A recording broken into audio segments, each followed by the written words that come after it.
This program is brought to you by the Emory University Center for Ethics.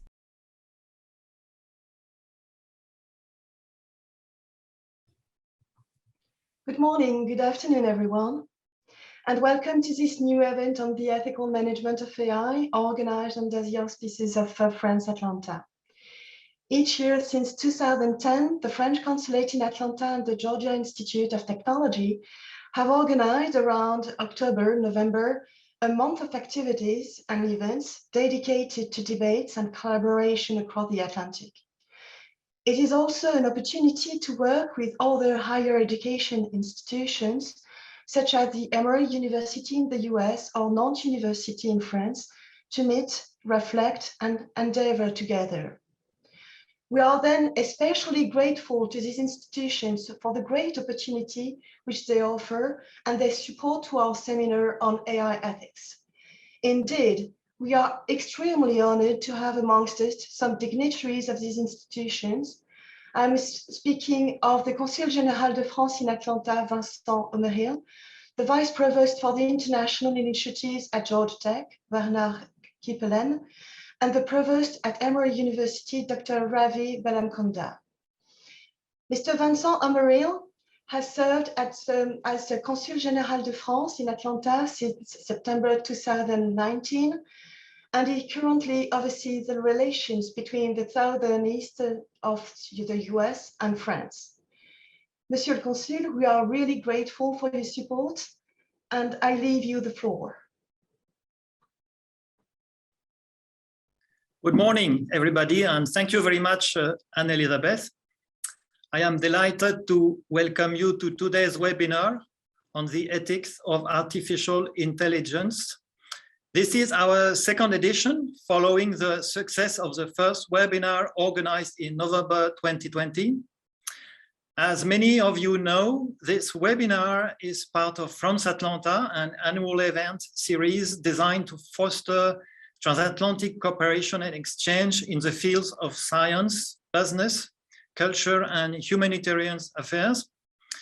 The 2021 edition of France Atlanta was made possible in part through the support of the Honeybee Foundation, the Raymond F. Shinazi and Family Foundation, Air France, TV5 Monde, Jade Fiducial, and the French-American Chamber of Commerce in Atlanta. France Atlanta events are scheduled from now through November 10th. I invite you to discover all the upcoming events by visiting our website at france-atlanta.org. Today, we will hear from artificial intelligence risk management experts from the United States and the European Union, including experts from Emory University, Georgia Tech, and the Université de Nantes. During the past few years, we have seen remarkable developments in AI tools. At the same time, several democracies have raised questions regarding the privacy, trust, and risk management issues related to this technology. France, the European Union, and the United States are all highly invested in these questions. The public policies they are developing to address these issues vary. And of course, there are challenges to ensuring that policies keep up with the fast pace of innovation. In this context, it is clear that dialogue is key. We need to better understand each other's perspectives regarding these questions in order to determine the optimal policies for protecting our citizens. This is the objective of this new edition of our conference, to provide a forum for dialogue between AI experts from Europe and the United States, and to facilitate the exchange of ideas and expertise about the challenges we face and the best way forward. I look forward to hearing from today's panelists. Thank you very much. Thank you, Monsieur le Consul, for your very important words. And really, we are looking forward to this dialogue between the US and the EU. It's very important. Thank you so much. Please let me now turn to Dr. Bernard Kipelen, Vice Provost for the international initiatives at the Georgia Institute of Technology. Dr. Kipelen was chargé de recherche at the CNRS in France from 1990 to 1997. After some years at the Optical Sciences Center at the University of Arizona, Dr. Kipelen joined the School of Electrical and Computer Engineering at the Georgia Institute of Technology. On August 1st, 2021, he joined the Georgia Tech Office of the Provost as a Vice Provost for the International Initiatives and the Stephen Denning Chair for Global Engagement. Vice Provost Kipelen, it's an honor to have you here, and you have the floor. Thank you very much, Anne-Elisabeth. I hope you can all hear me well. So bonjour, good morning, good afternoon for those of you who are joining us from Europe.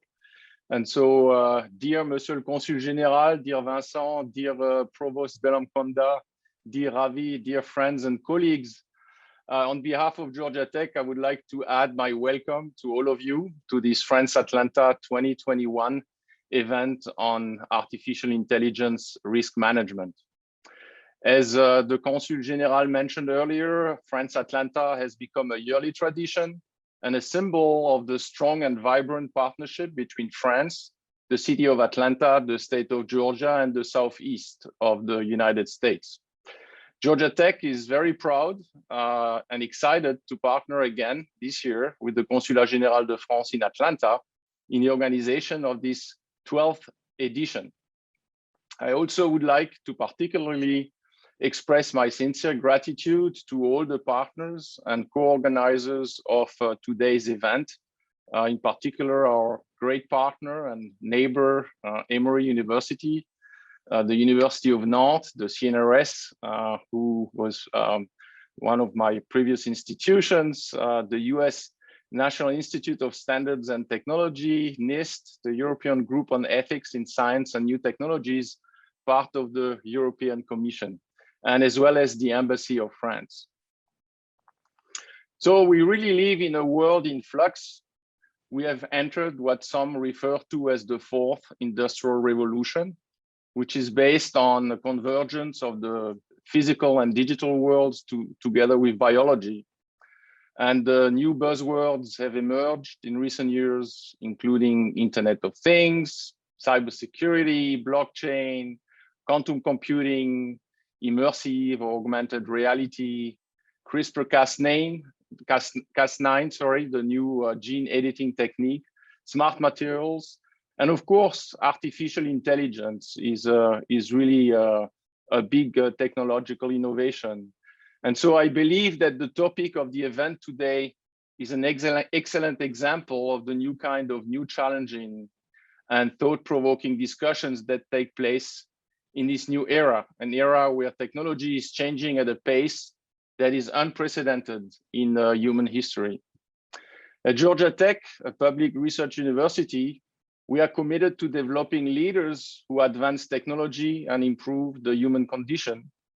We believe that the Georgia Tech graduate will be creative, ethical, globally minded, a technologically sophisticated innovator and problem solver committed to making a positive difference in their communities, their organization, and the world. Recognizing the growing importance of artificial intelligence and its many facets, Georgia Tech conducted a survey in 2019 and asked its researchers from the College of Computing, what are the largest challenges in this field? And ethics and accountability emerged as the top concern.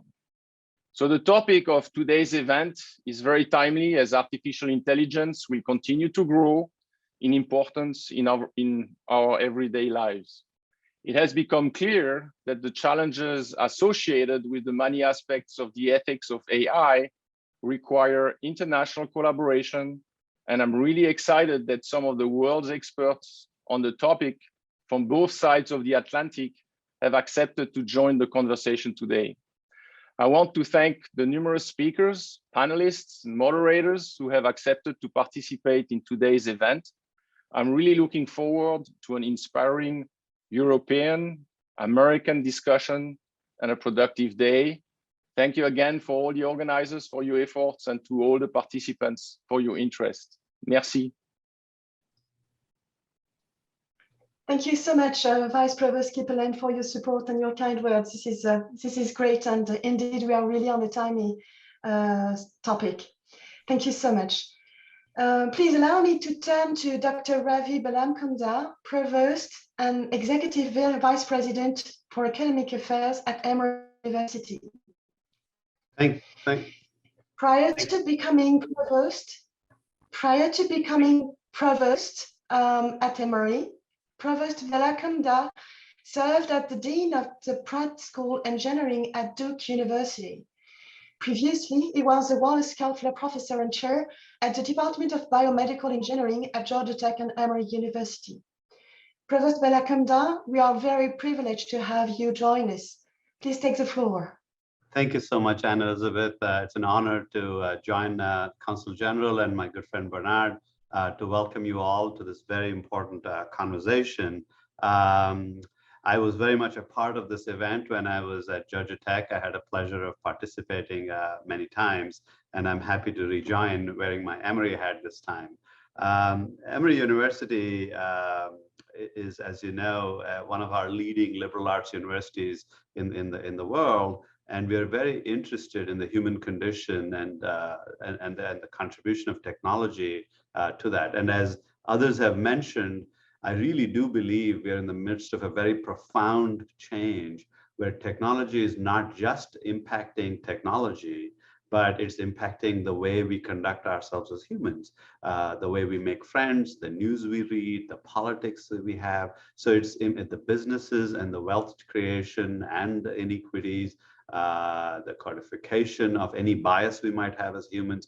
So it is really a critical time for us to step back and ask ourselves if we are cognizant of what is happening in the world, and are we going to react, or are we going to be proactive and step back and study the impact, the wonderful positive as well as the potential risks, as today's conference will lay out, that this is having on humanities. So we're very fortunate at Emory to have an amazing Center for Ethics led by Dr. Volpe, one of our leaders in the world in the space of ethics and in technology, initially neurotechnology and also with AI and ethics.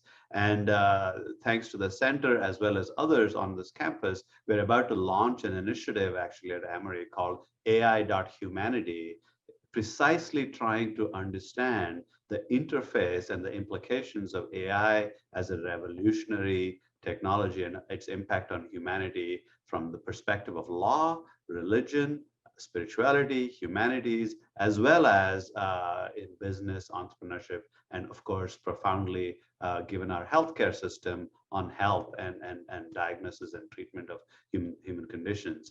So it is an amazingly opportune time. In fact, we're going to search for an endowed chair in this very area in AI ethics. So we're very excited to join this conversation, to be a part of it and help facilitate it. And I'm looking forward to the conversations that we're continuing to have today and onwards. So thank you again for the consulate and to Georgia Tech, our colleagues and partners, to convene this amazing group of people on this incredibly important topic. We're happy to be a part of it. Many thanks, Provost Balamkonda. Really, I would like to warmly thank our dignitaries for their support to our discussion this morning. Indeed, the huge potential of AI development is full of promises, as we heard, and full of challenges as well. Last year, we spent some time to understand beyond comparison the core concept of privacy, trust, and human oversight in France and in the US, and to help us envision the ways to mitigate ethical risk and the possibilities to manage AI ethically. This year, the questions about the ethical management of AI are still making the news, whether in the EU or in the US.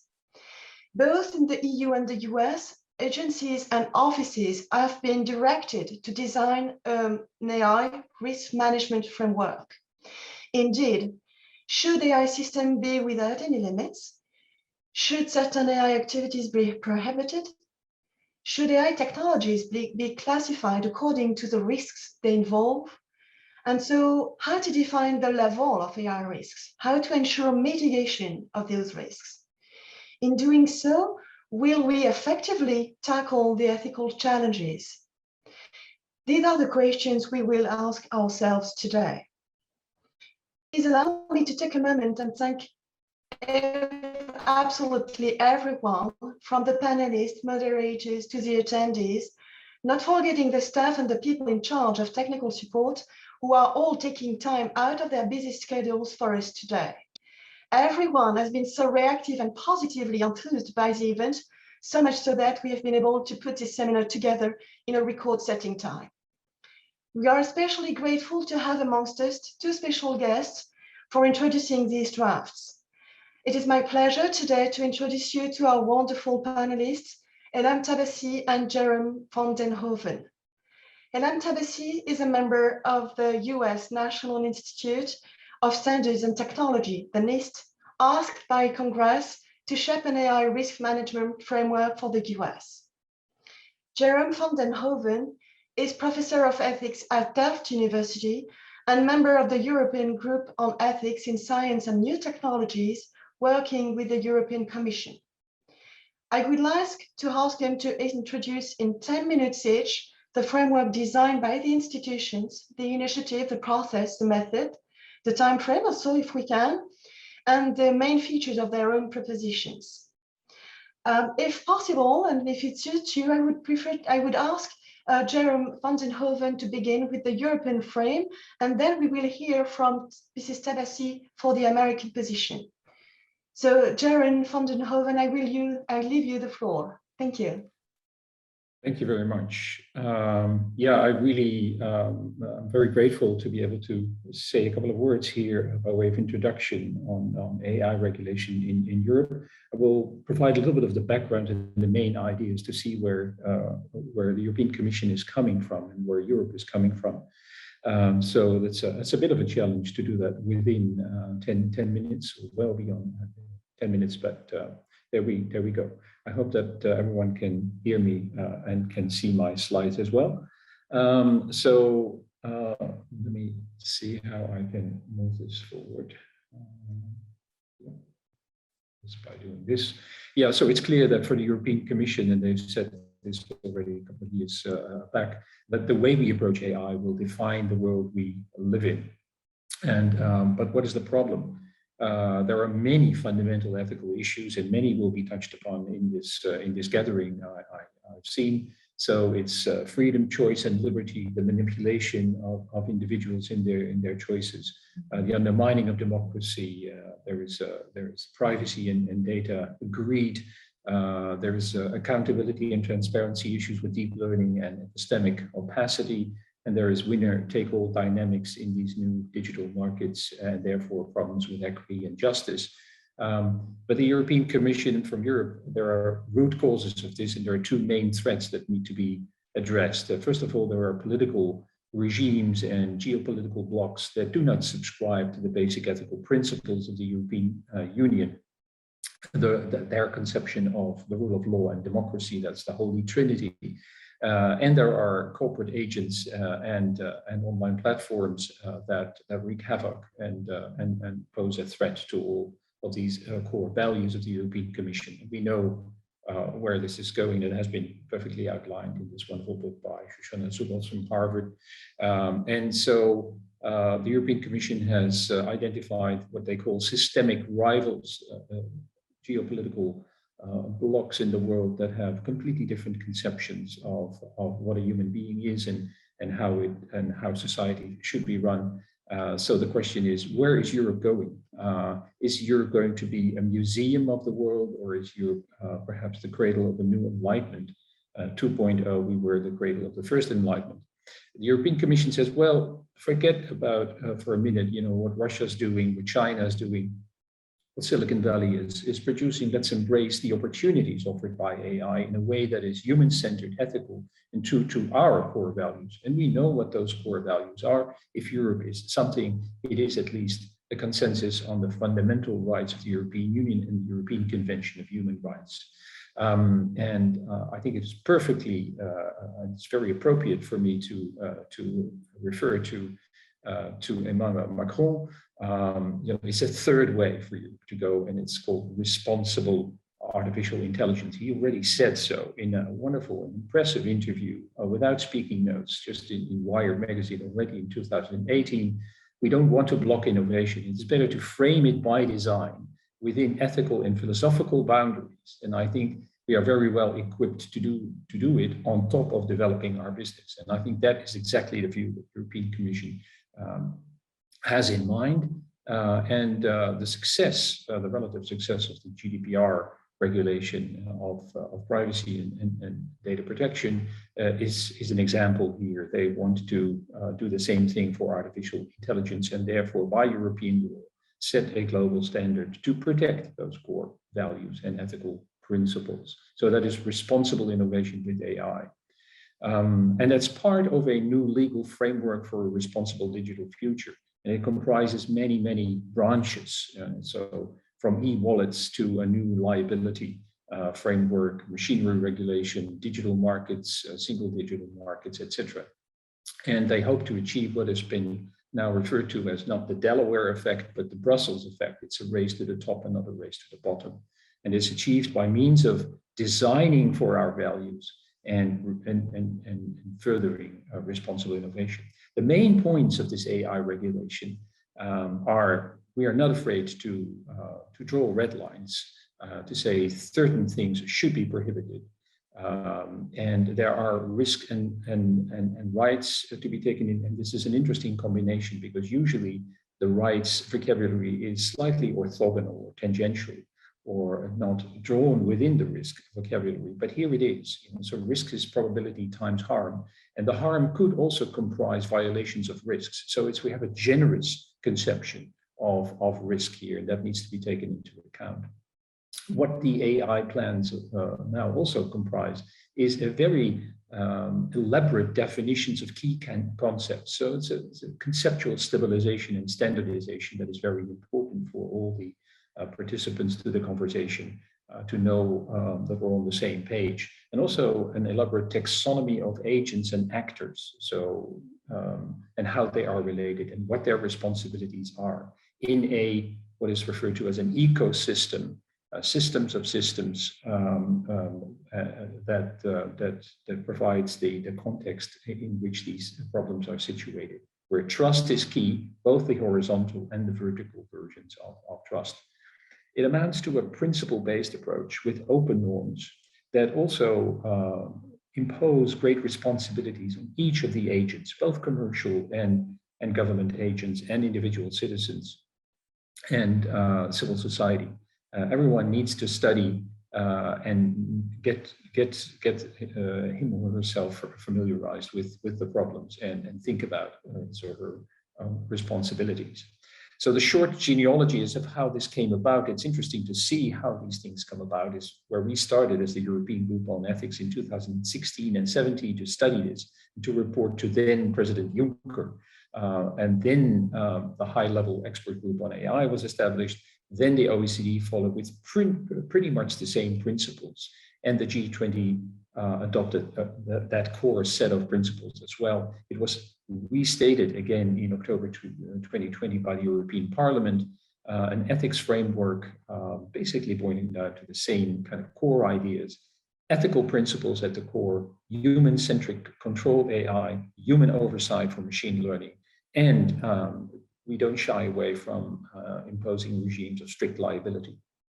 This was already incorporated as the first AI regulation, basically already in the GDPR, Article 22, whereas individuals may not be subjected solely to automated decision procedures, and imposing a whole range of obligations with respect to transparency, data management, and model curation.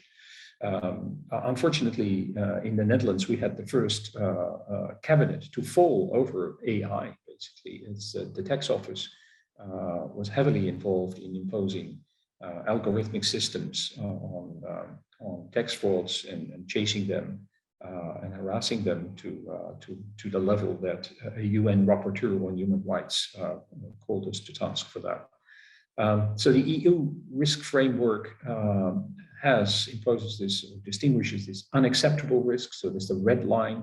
You can think of subliminal manipulation of individuals, consumers, patients, citizens. Think, for example, of recent work on targeted dream incubation, but also general social scores. And there's a level of high risk, embedded AI, but also standalone AI in medical devices, in recruitment applications, and in the criminal justice domain, limited risk and minimal risk. And here's a slide from a presentation done by the European Commission. They say that unacceptable risk is prohibited, then high risk is submitted to all kinds of quite demanding forms of vetting and conformity assessments. And then there is this mid-level range of risks that also imposes a set of quite demanding obligations with respect to transparency and curation of data and models, etc. This also introduces a system of marking, CE marking, that applies to all high-risk applications, and it needs to be detailed. And Elizabeth talked about, how long will this take? It's expected for this to take at least 2 more years. In Europe, we have a quite cumbersome or elaborate system of not dialogue, but trialogue between the European Commission, the European Parliament, and the European Council, and all need to be on the same page. This is the architect of the GDPR. He's the senior legal advisor of the European Commission, and he said, in order to protect and strengthen Western liberal democracies in the age of AI and the core Trinitarian idea of human rights, rule of law, and democracy, we need a new culture of technology business development, which we call human rights, rule of law, and democracy by design. And the lesson here is that we can talk for ages about ethics, but ethics needs to be designed into our institutions, our protocols, our code, into the artifacts in the infrastructure. If we don't design it in deliberately, systematically, transparently, and accountably, it will not happen. It will not happen as the result of the working of an invisible digital hand. We know that this will fail. So we have to learn to use our ethics and make our ethics work. Now, it's good to see that the IEEE already has come to the table and has introduced a so-called 7000 standard for addressing ethical concerns during system design. And it really feeds off, or it really kind of builds upon a new conception of ethics that foregrounds the design aspect, which is, of course, brings it very close to engineering, as it should, because this is where the rubber hits the road. Thank you very much.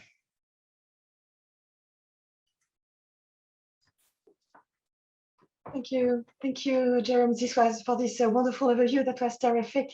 Thank you so much. Before leaving the floor to Ellen, I would like to remind the attendee that you could type and you can type any questions you have in the Q&A box. Thank you so much. Ellen, we are very honored to have you amongst us this morning as well. It's a pleasure to welcome you for this panel.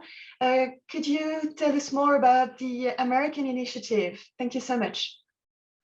Happy to. Thank you very much, Anne-Elizabeth, for the kind invitations and great remarks and presentations so far. So I'm glad to be here for the opportunity to speak to what we're doing at NIST, and also hear and learn from the leaders from both sides of the Atlantic. A few words about who we are at NIST. As the US Industries National Laboratory, NIST has a broad portfolio of research.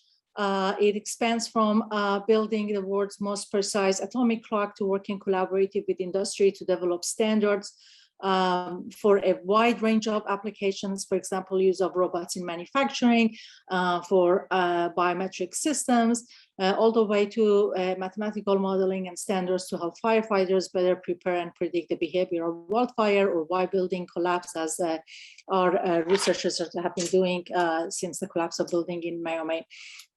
And you can see that AI has touch points with many of these research and our researchers across NIST are using AI to advance the scientific discovery in the area that they're doing. NIST has a long-standing reputation for cultivating trust in technology by participating in standard, by running evaluations to make sure that technology is more secure, usable, interoperable, reliable, or in other words, more trustworthy. And we all know, as we heard again this morning, that this is critical in AI space to ensure the public trust of this rapidly evolving technology. And I completely agree with the need for and criteria and characteristic that needs to be designed in and developed and have those for the system to be tested against to ensure the trustworthy. Like many of you, we believe that scientific and research innovations in AI and many other emerging technologies have the potential to uplift and empower all people. And yet the use of AI technologies could have risks to individual organizations and societies. Like many of you, we believe that right now is time to discuss, and it's really important to understand AI risks and their driver. And one of the opportunity for us is that while there are many good high-level value-based documents for AI principle and guidelines on making sure that the AI technology are improving and at least do not diminish human well-being, human rights.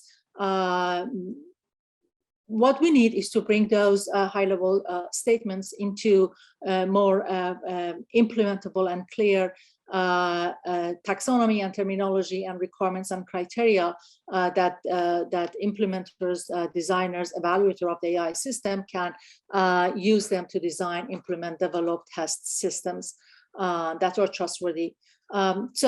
While researchers and developers globally and consumers also globally have experienced their desire and need to understand technical and societal risks related to the AI technology, and while the policy landscape that governs this area will continue to evolve across borders, at NIST, we seek to provide scalable research-based methods to assess risks and advance trustworthy approaches and to AI that serves all people in a responsible, equitable, beneficial way. So the whole AI program at NIST is centered around understanding and advancing trustworthy and responsible AI. So while we are doing some research understanding the taxonomy of risk, understanding, for example, how bias manifests itself in different stages of the life cycle of AI. We put a publication out, a special publication 1270 that was out for public comment, and we're working on revising that.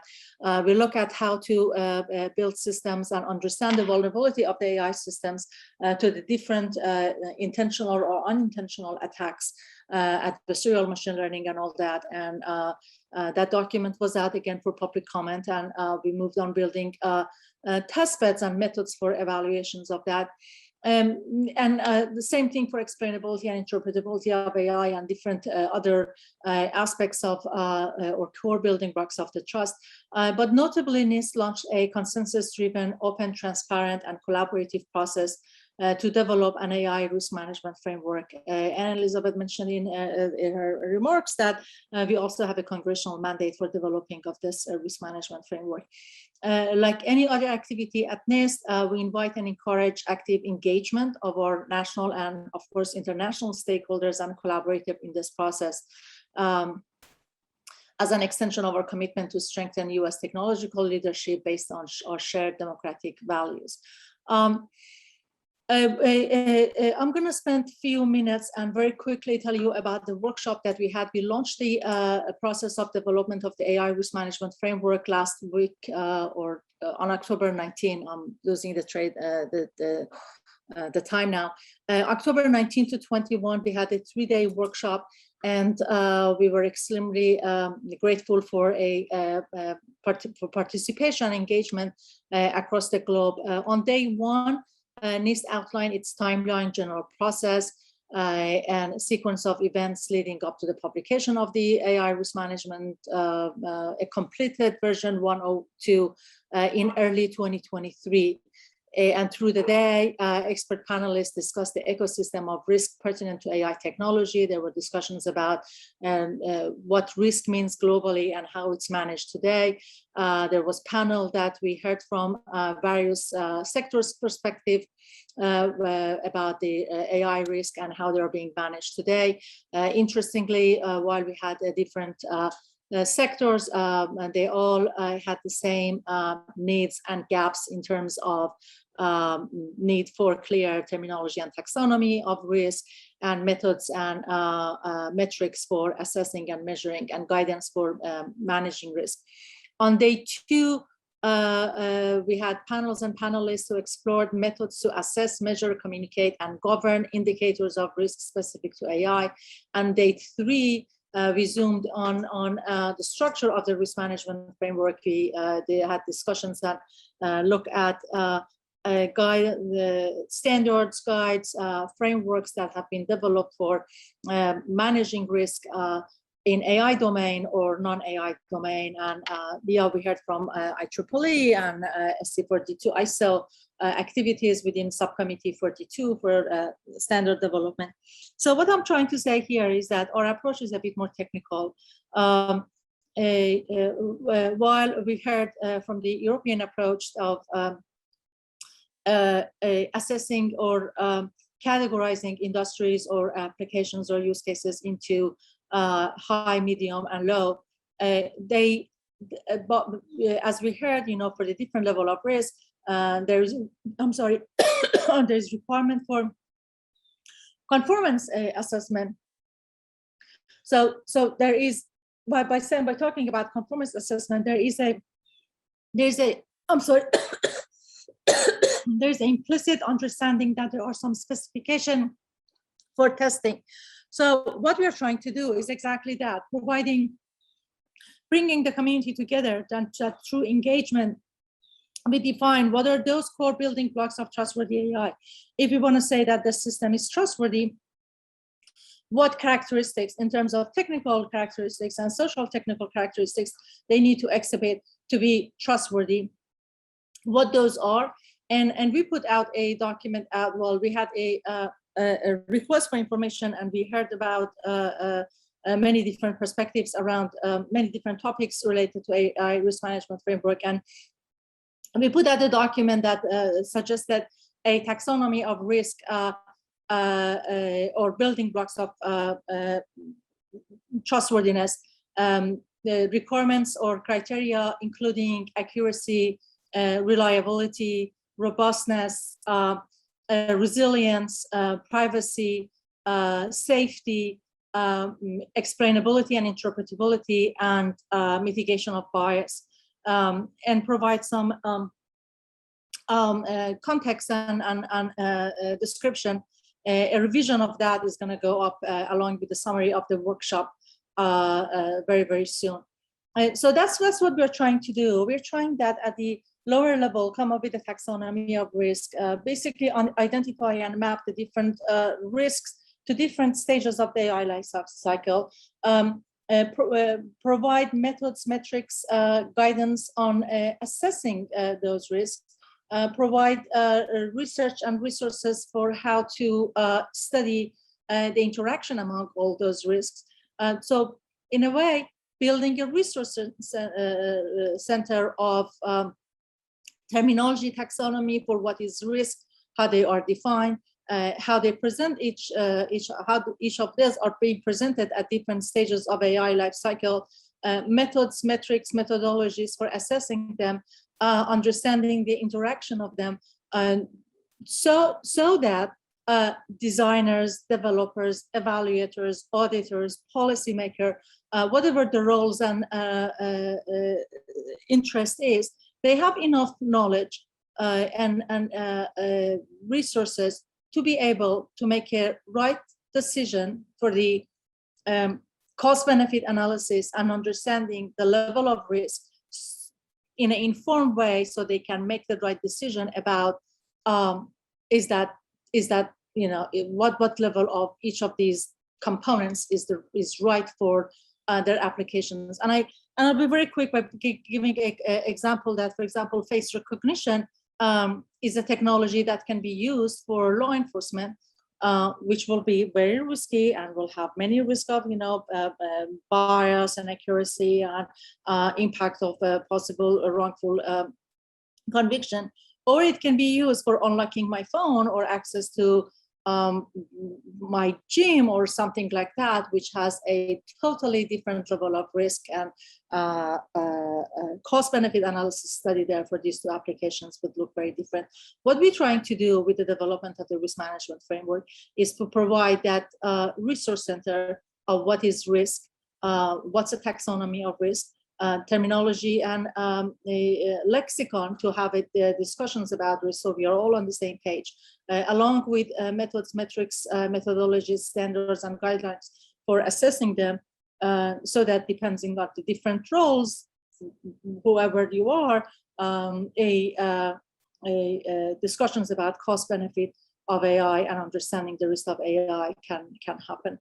But I end by saying that NIST is a non-regulatory agency, so everything that we do is open, transparent, for welcome for everybody to participate in the process, and the end result is intended for voluntary use. And to that end, extend an invitation to all of you to participate in development of the AI risk management. By participating at our workshop, commenting on our draft, contacting us, so there are all ways of how to engage and involve on our website, and I'll be happy to answer any questions or talk more about any of them. Thank you. Thank you so much, Helen, for this presentation, very complete. This is great because we have a really great overview of the US approach. And the method the NIST is currently having to set up this framework on a consensus, voluntary and technical AI risk framework, management framework. This is great. So I'm seeing that, as always, the time is flying, so we won't have a lot of time for questions, but I do thank you very much, Jerome and Helen, for your presentations this morning, to give us these overviews, and your insights about the tracking point. It seems to me that it will be we will have very promising morning and afternoon in Europe. Thank you so much for your help, for your support this morning, and I leave the floor to Margot, my colleague in Nantes University. Margot, you will introduce the next session and the next panel. Thank you very much for your attention. Thank you so much, Elizabeth. Thank you. Good morning, everyone. Good afternoon to our European participants. My name is Margot Bernolin, and I will be happily moderating our first session this morning on the risk management approach of regulation of AI. We'll have two panels, and we'll start, of course, by panel A, which will focus more precisely on that risk management approach, that pyramidal approach that has been mentioned a little bit earlier. To discuss that, we'll be joined by Jessica Hénard, who is an associate professor at the University of Toulouse-Capitole in France. You are, Jessica, the director of the Digital Law Master degree, and you are an associate researcher to the chair Law, Accountability and Social Trust in AI. You will be describing the European position. Thank you very much. We'll be also joined by Professor Carrie Coglianese. You are a professor of law and of political science at Penn Law School, University of Pennsylvania, USA, and you are the director of the Penn program on regulation. Thank you very much for joining us. If I'm correct, you will be enlightening us with some points on that risk idea of regulation. We'll start first with Jessica for 10 minutes, and I will be very strict about it, and then we'll turn to Carrie Coglianese, and then we'll have questions. So please, for all the participants, fill in the Q&A section with all of your questions. Thank you very much, Jessica. The floor is yours. Thank you very much. Good morning or good afternoon, everybody, depending on where you are. Thank you for the presentation, and I really want also to warmly thank Margot Bernelin and Anne-Elisabeth Courrier for inviting me. This is an honor for me to be here with you today. So I can go on with the core of my presentation. If I can share my screen, just a minute. Here. Do you see my slides? Yeah, perfect. Yes. I put them like that. It's okay. So thank you. I've been asked to present the European model of AI risk management framework. So it can be represented as a pyramid, as you know it now, composing of different levels, which represents different degree of risk. So you have 4 different risks: the unacceptable one, the high risk one, what I call the manipulation one, and the low risk one. So I propose to you to see each of this level in my presentation. So the first one is the unacceptable risk. What is it? How do you assess it? These are risks which are incompatible with the European values, such as respect for human dignity, equality, democracy, non-discrimination rights, data protection rights, and so on. The proposal gives us a list of different systems that are considered as unacceptable, as presenting unacceptable risks. So you can find 4 different kinds of AI systems that present some such risk. The first one is the AI systems that deploys subliminal techniques that are beyond the consciousness of the person. The second one is the system that exploits the vulnerabilities of a specific group of persons. The vulnerabilities can be due to age or handicap, for example. You also have the system that implements social scoring or social ranking. Maybe you can know that it's in China we use this kind of system. And the last one is the system that identifies people in real time remotely by using biometry. So as these systems present an acceptable risk, as they are incompatible with the European value, you can't use this system. There is a prohibition of using these systems that is written in the proposal of the European Commission today. So what you have to keep in mind for this slide is that for this provision, for these 4 cases to apply, you need to fit in each conditions. So at the end of the day, these cases are really limited. Below the unacceptable risk, you can find the high risk system. These are the heart of the proposal, and because a lot of provisions are concerning these systems. You can find these high-risk systems in 2 parts of the proposal, the Annex 2 and the Annex 3.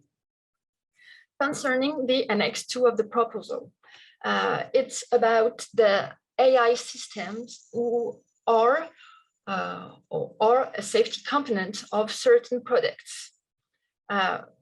These products are listed in this Annex 2, and these products are already assessed by third party before being placed on the market, pursuant to existing regulation. What kind of product it is? For example, you can find lifts, toys, or medicine devices. Concerning the Annex 3, this annex gives us a list of 8 areas in which some AI systems are used, which presents high risks. So you can just read the 8 areas that are listed in this Annex 3. And in these 8 areas, you will find, for example, the AI systems used by employers for recruitment or for promotion, the AI systems used by public authority to grant or to revoke social benefits. You can also find AI systems used by institutions to select students to join a training, for example. This list will evolve. There is a debate now at the European level. Some say it's too short, some say it's too long. So it will evolve in the future, and it will also evolve after the adoption of the proposal, because the Commission, the European Commission, will be able to modify this list after the adoption. So when you look at these 2 annexes, you can see that 2 criteria can be used to define the high risk in the proposal. You will find the safety risk, which deals with risk for health and safety for persons, and fundamental rights risk, which deal with rights preserved by the Charter of Fundamental Rights or the European Convention of Human Rights. When you use a high-risk system, you have to fulfill many obligations. There are many requirements for this system in the proposal. Finally, the last 2 layer of the pyramid deals with 2 different kinds of risk. I call the first one the manipulation risk, because it deals with systems that can be used to manipulate persons. 3 different kinds of systems are covered by the proposals now. And for these systems, there is an obligation of transparency. For example, the person have to know that she or he is interacting with a chatbot, for example. And the last layer is for the low risk, minimal risk or no risk. This is the largest layer because the major part of the AI systems are included in this layer. And for this one, there is no obligation described in the proposal, so it's a free use. The proposal just say that the European Commission has to encourage the adoption of code of conduct by the provider of such systems. And so they are permitted. I think it's okay. Thank you very much, Margot. Thank you very much, Jessica. You were perfectly in time, and I have to admit I took screenshot of your PowerPoint because the slides were very, very helpful. We will turn right now to Professor Coglianese. It's a pleasure to have you today in this workshop, and you have the floor for 10 minutes as well. Thank you. Hi, I'm Kerry Colanisi. I'm on the faculty of the University of Pennsylvania Law School, and I direct the Penn program on regulation. And I'm happy to talk to you today about recognizing algorithmic risks, emerging AI policy in the United States. And I'm going to give some high-level overview at the outset, then talk about a few specific policy developments, and then offer some closing remarks about the challenges related to risk regulation of AI. The development of policy in the United States today is at its very earliest stages. Most of that policy is under discussion. There's no comprehensive or general proposal by any regulatory agency to govern AI writ large like there is in Europe. Most of the attention and developments has been focused on very specific uses such as autonomous vehicles and medical devices. And much of the emphasis has been on voluntary approaches rather than mandatory forms of regulation. There are a couple of mandatory reporting requirements in the autonomous vehicles and medical device area, for example, but primarily the focus is on voluntary approaches. In other words, I think there's a recognition of AI risks by US policymakers, but so far no clear characterization of that risk and no articulation of a risk management framework for it. The current administration seems to be taking a much more cautious approach to AI than did the Trump administration. So we may start to see more developments and more regulatory controls. But we should have no illusions that risk regulation will be easy or coherent in this context. It hasn't always been in other contexts. And in this area, it has the potential to really become just ad hoc if some key questions are not resolved and uncertainties settled.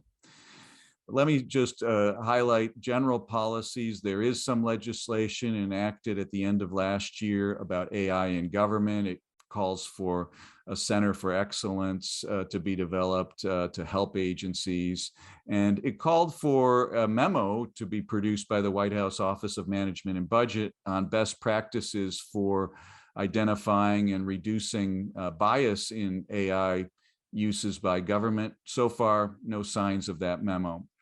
There is a statement issued by an independent administrative agency called the Administrative Conference of the United States that articulates some best practices and principles for government agency use of AI. Turning to what's general at play about the private sector use of AI, the National AI Initiative Act, signed January 1st of this year. It directs the National Institute for Standards and Technology to develop a voluntary risk management framework over the next 2 years. And NIST this summer has issued a request for information to help inform it in developing that framework. The focus of that request for information has been on trustworthiness concerns. Interestingly enough, though, in terms of the ethics of risk, NIST has articulated in this request for information that it views there being no objective standard for ethical values. This is pretty much it with respect to like the general AI, whether it's in the governmental sector or in the private sector. Now, when it comes to specific uses of AI, we do have at the Department of Transportation, the National Highway Traffic Safety Administration that has articulated through a guidance document, which is not binding, a call for voluntary safety assessments by vehicle manufacturers using AI techniques.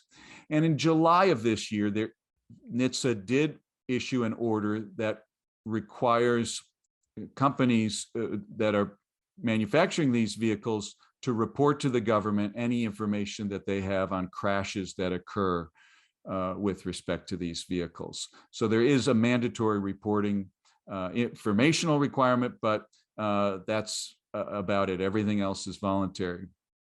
The Food and Drug Administration has articulated late in the end of the Trump administration an action plan for AI used in medical devices.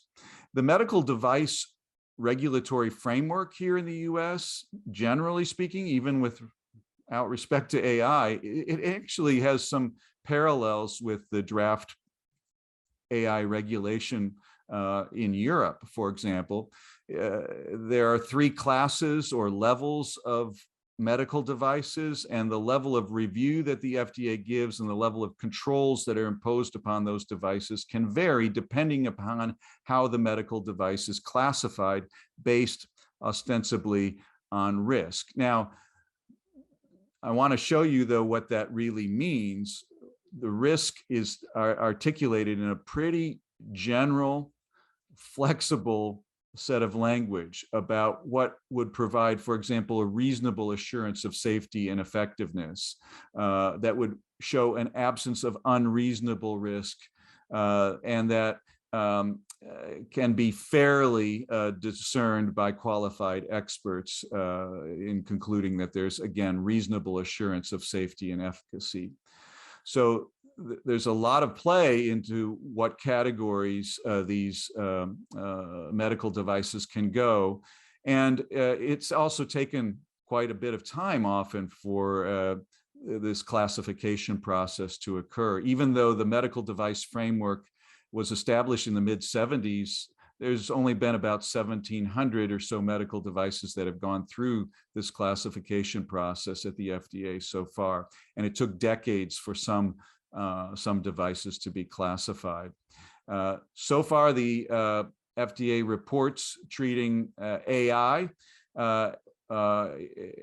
under a separate category altogether for innovative devices that are of low to moderate risk.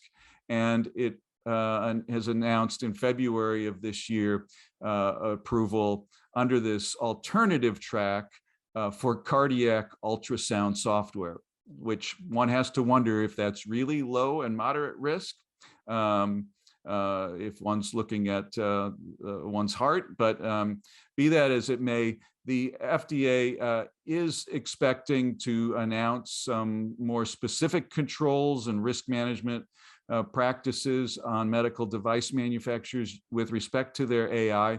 But this policy is in flux, and the FDA explicitly says that it will continue to evolve. The new administration, the Biden administration, seems to be taking a more cautious approach. In October, the director and deputy director of the White House Office of Science and Technology Policy published an op-ed in Wired magazine that called for a Bill of Rights for Americans to be protected from AI. The op-ed called attention to serious problems, to the disproportionate impacts on marginalized individuals that AI tools can have, and said that Americans have a right to demand better and more protection. And interestingly enough, to codify these ideas into some kind of presumably statutory or regulatory quote unquote Bill of Rights. So we'll have to see what happens in the Biden administration. Most recently, the Biden administration did meet with Europeans in the Trade and Technology Council meeting in September and agreed to a statement that regulatory measures with respect to AI should be based on and proportionate to the risks that these technologies pose. Risk, understood as probability times severity of harm, is appealing, and the idea that regulatory responses should be proportionate to those risks is absolutely compelling too. But there's some real questions and issues with respect to how risk-based regulation will work out with respect to AI. Because with AI, the potential harms are highly varied, from misinformation to harm to children to physical harms from autonomous vehicles that might crash. There's a great deal of uncertainty about both the harms and the probabilities. It's not clear what risk-based regulation means if we can't adequately characterize and estimate harms and probabilities. It's unclear whether risks should be treated on a basis of what's acceptable to individuals, or should we be looking overall over the population? It's unclear how much evidence is needed to determine that a risk exists, that it's actionable, and who will bear the burden of proving that harm and clearing up the uncertainties. Is it government, or is it the private firms before they can go forward? There's often trade-offs between different values, the benefits and the harms, between different kinds of benefits and different kinds of concerns. And ultimately, just knowing the probability and the severity of a harm doesn't do enough. It doesn't tell regulators enough that they need to set operational standards. There are other normative or policy principles that are needed, and agreement on these really in society has yet to coalesce. Ultimately, and in conclusion, we have to be realistic about what to expect from a risk-based approach to regulation. It's perhaps a helpful heuristic to keep in the back of one's mind, but if we're going to really expect that regulation follows risk, then we've got to also recognize that there's a host of other policy choices that have to be made. Do we deal with risk on an acceptable risk level, on what's feasible to control, on a benefits cost framework? Those choices have to be made. And until we do that, we have to expect that there will probably be a lot of ad hoc decision making. That's what's been true in other areas. And I'm closing with this quotation from a paper of mine, not dealing with artificial intelligence, but with trade policy and with regulations seeking to protect dolphins in fisheries. But what's true there, I think, will be true in the area of regulating AI, and it may even be harder to characterize and to manage risks on a principled basis in the world of artificial intelligence. Thank you very much. We had few questions in the Q&A section, but they were already answered. They were going in the same direction as you, pointing out the sponginess of the term use to try to classify the risk or the ethical principle that could be used to regulate those risks. Wherefore, we had some question about how to define the concept or the threshold. And Jessica already answered that there was no exhaustive list under the current European draft, a list that would be more detailed for a project to go on. We don't have a lot of new questions, but I have some questions. I have one for Professor Coglianese. You mentioned that any risk approach regulation would lead to an ad hoc regulation. Can you explain a little bit more about it? Because I think that's really interesting for this topic. Sure. Well, as I indicated, there's so many. You would think that, all we need to do is calculate the probability, multiply it by the harm, and then adopt regulation that's proportionate to that. That sounds great. But regulation is a risk management strategy. And risk management calls to mind the need for adopting policy principles as well. So even if one knew with a certainty what the probability and the harms were from specific uses of AI, and of course, we're talking about a technology that can be used in fintech, in autonomous vehicles, in medical devices, in social media, and the harms we're talking about are highly, highly varied, right? But let's assume for a moment that we could list all of the harms, and we could actually compute the probability and the harms in some kind of common metric, of course, and that itself is highly problematic. How do we put into a common metric, the risk of discrimination versus the risk of physical safety and health? But let's assume we could do that. We still would have to figure out what is the orientation of regulatory policy going to be. Is it focused on looking at reducing the greatest harms? Just look at harms, forget about probabilities for a minute?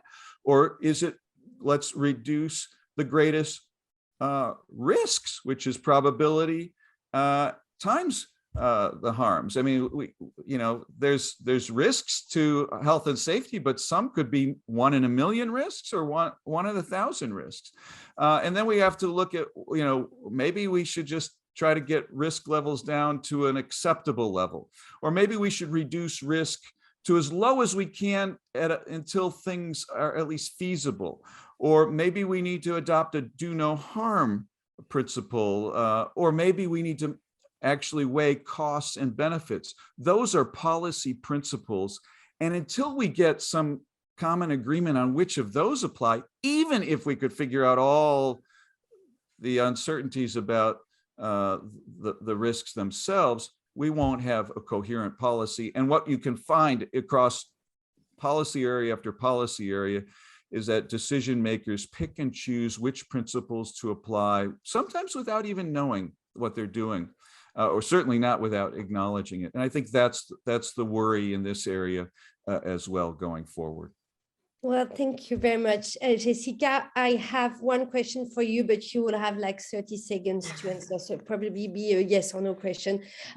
Is the European proposal a one-text regulation? Is it the one text that is going to regulate AI in Europe? I think we have some question about that in the Q&A, and I wanted to go back on that just for a second. Okay, thank you for the questions. I think it's a core point. This is really important to notice that the AI regulation is not an isolated text. It has to be read with other existing regulation. For example, the GDPR, we talked about it previously, but also the non-discrimination text, the regulation dealing with the protection of consumer. And so maybe the proposal is not perfect, but some say that some risks are missing in this proposal. But I think that when you read it in light of the other existing legislation, you have such like a puzzle, yes, a puzzle, and everything is more clear like that. Well, thank you very much. I'm sorry I have to cut this short. We had new question in the Q&A. I will ask them at the next session. Thank you very much to both panelists for their stimulating presentation. We are now turning to a panel B, which will focus on what I would call the regulatory consequences of that risk approach. What will be the obligation for the designer of such AI technologies and so on? What would be the national review in place? Some are just a few questions that we can address right now. To do so, we are joined by two brilliant panelists. Again, we have Professor Celia Zolansky from the University Paris 1 Panthéon-Sorbonne. You're a professor of private law. You are the director of the master degree Law Creation and Digital, and you are an active member of the National Pilot Committee for Digital Ethics. And I suggest to everyone to check out that website. That is really helpful. And Professor Zolansky, you will address the EU position in that regard. We are also joined by Professor Nicole Maurice. You're a professor in practice and director of the Technical Innovation Generating Economics Result, which is a very interesting program jointly led by Emory and by Georgia Tech. And you are at the Emory University School of Law, of course, and you will be given an American perspective on this question. Professor Zolansky, you will start first and you will have the floor for 10 minutes. Again, I will be very strict about it for the both of you, and I'm so sorry. Professor Zolansky, the floor is yours. Thank you. Good morning, everyone, and thank you for this kind invitation. So I will present you briefly the compliance logic promoted by the European Commission to ensure the deployment of AI in the EU. The aim is to understand this logic and to consider the question it raises. First, let's recall why the European Commission follows this logic of compliance. Various approaches are currently being promoted to build trust in AI and to ensure its development. Some organizations intend to promote ethical standards, like the UNESCO with its recommendation under negotiation. On the other hand, with its proposal for a regulation called this Artificial Intelligence Act, the EU Commission has chosen a legal standard which adopts a compliance-based approach. This can be explained by the objective it is pursuing, which is to establish rules for the development of AI market by making it more secure. The legal basis of this text confirms this. And the aim here is then to ensure the establishment and operation of the EU internal market and to enable companies to develop their activity within this market.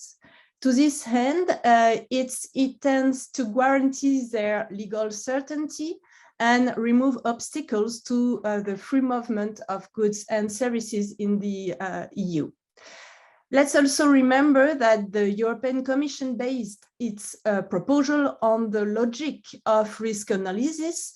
Therefore, it adopts a preventive approach aiming to prevent the risks related to deployment and use of AI systems. So, as he explained during the last roundtable, the European Commission provides a list of prohibited AI practices, imposes a framework of obligation for high-risk AI systems, and for the rest, only very limited transparency obligations are imposed for certain users to take into account their specific risk of manipulation. And also, companies could introduce codes of conduct on a voluntary basis. Let's move on the compliance promoted by the EU Commission. High-risk AI systems occupy most of the provisions of the proposed AI Act.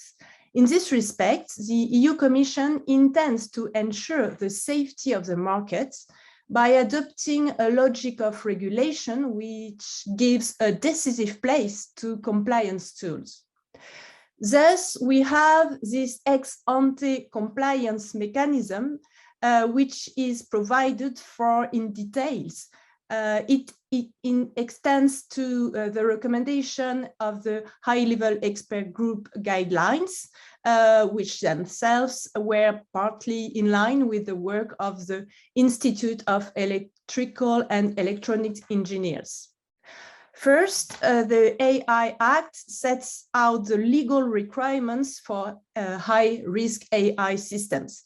They are related to risk management systems, data and data governance, documentation and recording keeping, transparency and provision of information to users, human oversight, robustness, accuracy, and security.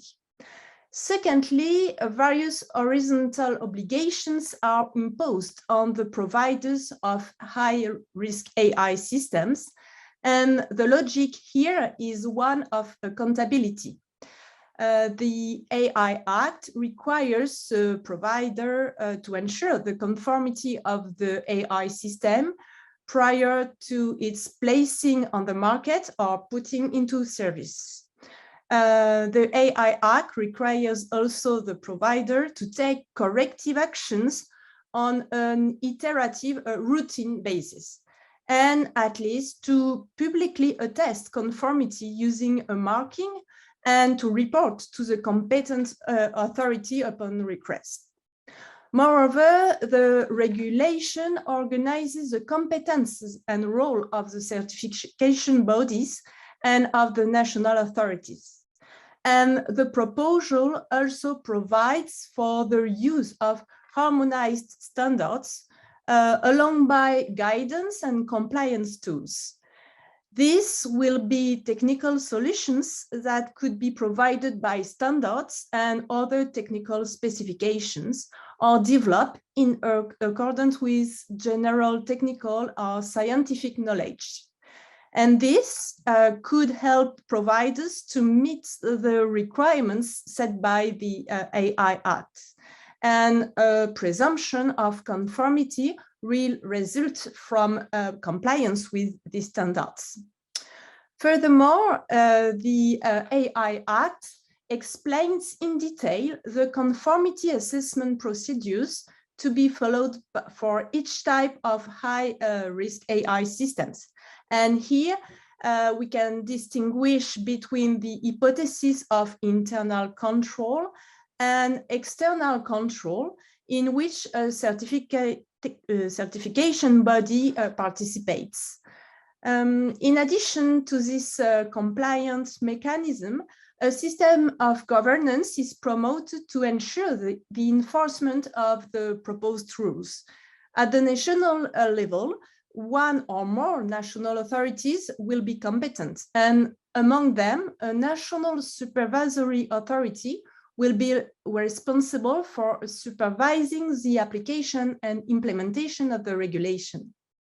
At the EU level, a cooperation mechanism is also provided with the creation of the European Artificial Intelligence Board. I will conclude this presentation with remaining issues.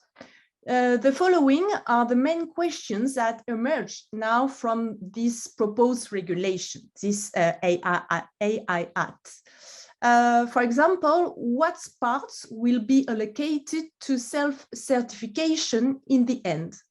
What will be the role of the certification body in charge of validating the conformity of AI system before they are put on the market? In short, how can we avoid excessive compliance burdens and, in the same time, ensure efficient accountability of operators? Moreover, which national authorities are most likely to be involved in this compliance process? How could we guarantee in the EU an harmonization here regarding the competence left to the EU member states at this stage of the reflection? Therefore, in the current competence, we asked if, the current competence given to the European Artificial Intelligence Board is sufficient. And in this respect, in a common opinion, the European Committee for Data Protection and the European Data Protection Supervisor asked that the governance of this board be clarified. First, to guarantee its independence and also to strengthen its powers. And secondly, to enable it to exert real control, especially when implementing AI system in a European scale. And furthermore, the French CNIL considers that data protection authorities should be designated as national supervisory authorities. On all these answers will depend the robustness of the compliance thus promoted and its capacity to ensure the safety of the markets. But another question seems essential. What should be the purpose of compliance? Compliance must also guarantee respect for the fundamental rights and freedoms of AI end users. And many note that there are an inadequacy of the proposed regulation on this point. Therefore, it will be very necessary to refer to the work carried out by the Council of Europe.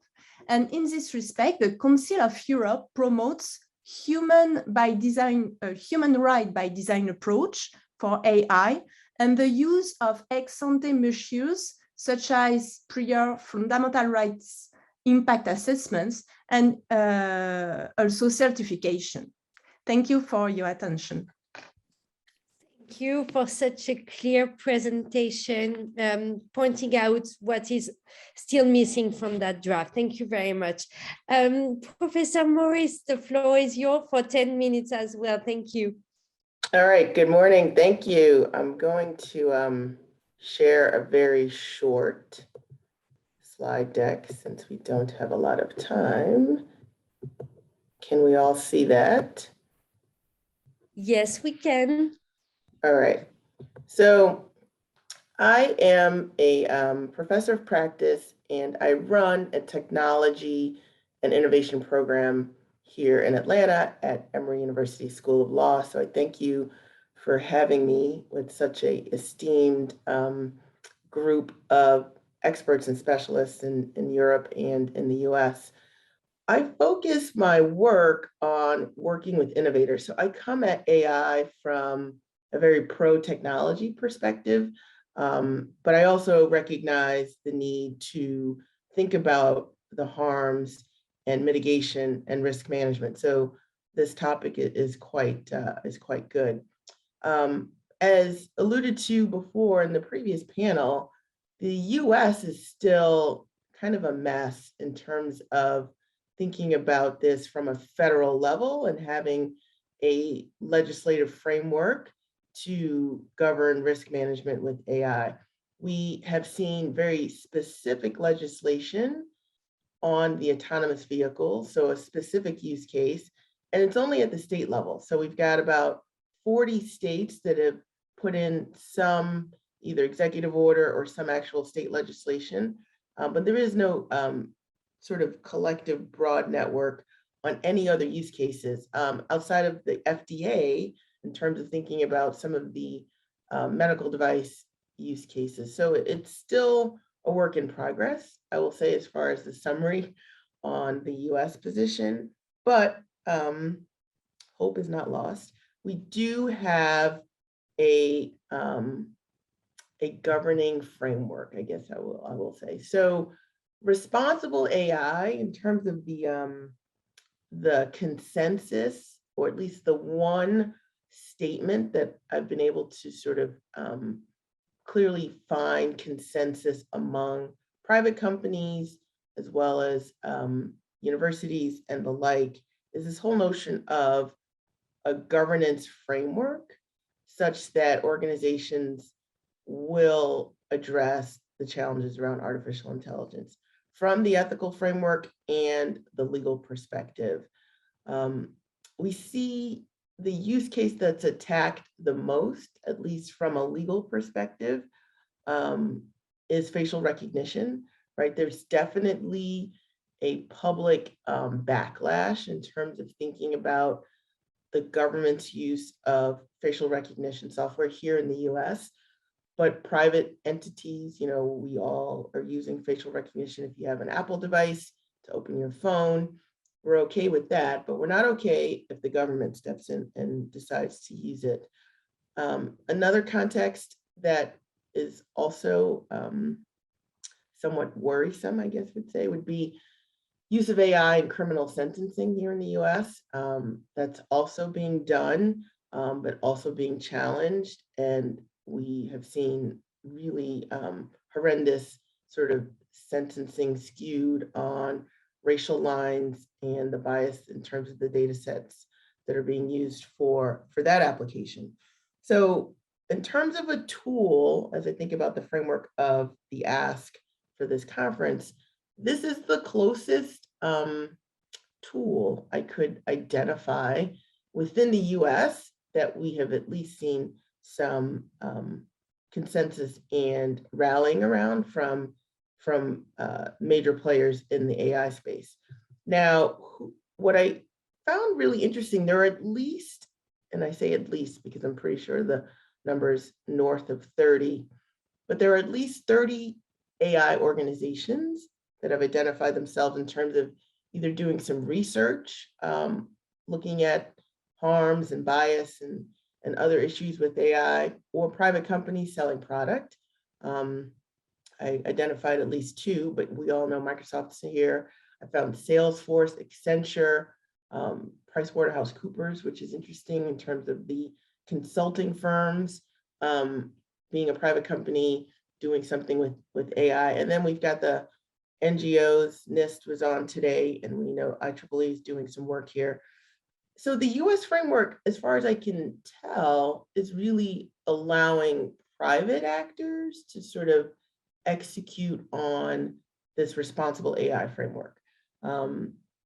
Everyone's charting their own course, sort of charting their own path. I think the big players like Google and Amazon and Microsoft are trying to stay aligned in terms of their governing principles and guidance and their AI principles, but of course they're selling products to profit from their technology and their talent. So they will skew in terms of how they think about the ethical management and what they're willing to do as far as sales and controlling themselves. I think the one poster child for not allowing self-governance would be Facebook. I think we all have seen where they're unable to really self-police themselves, and the documents and things that are being disclosed here in the US as of late are particularly disturbing in terms of what information they knew or had knowledge of or were clearly aware of in terms of harm, in terms of their platform, and they basically stood by and did nothing to stop it. So I will close on this thought starter for this talented team of participants and speakers.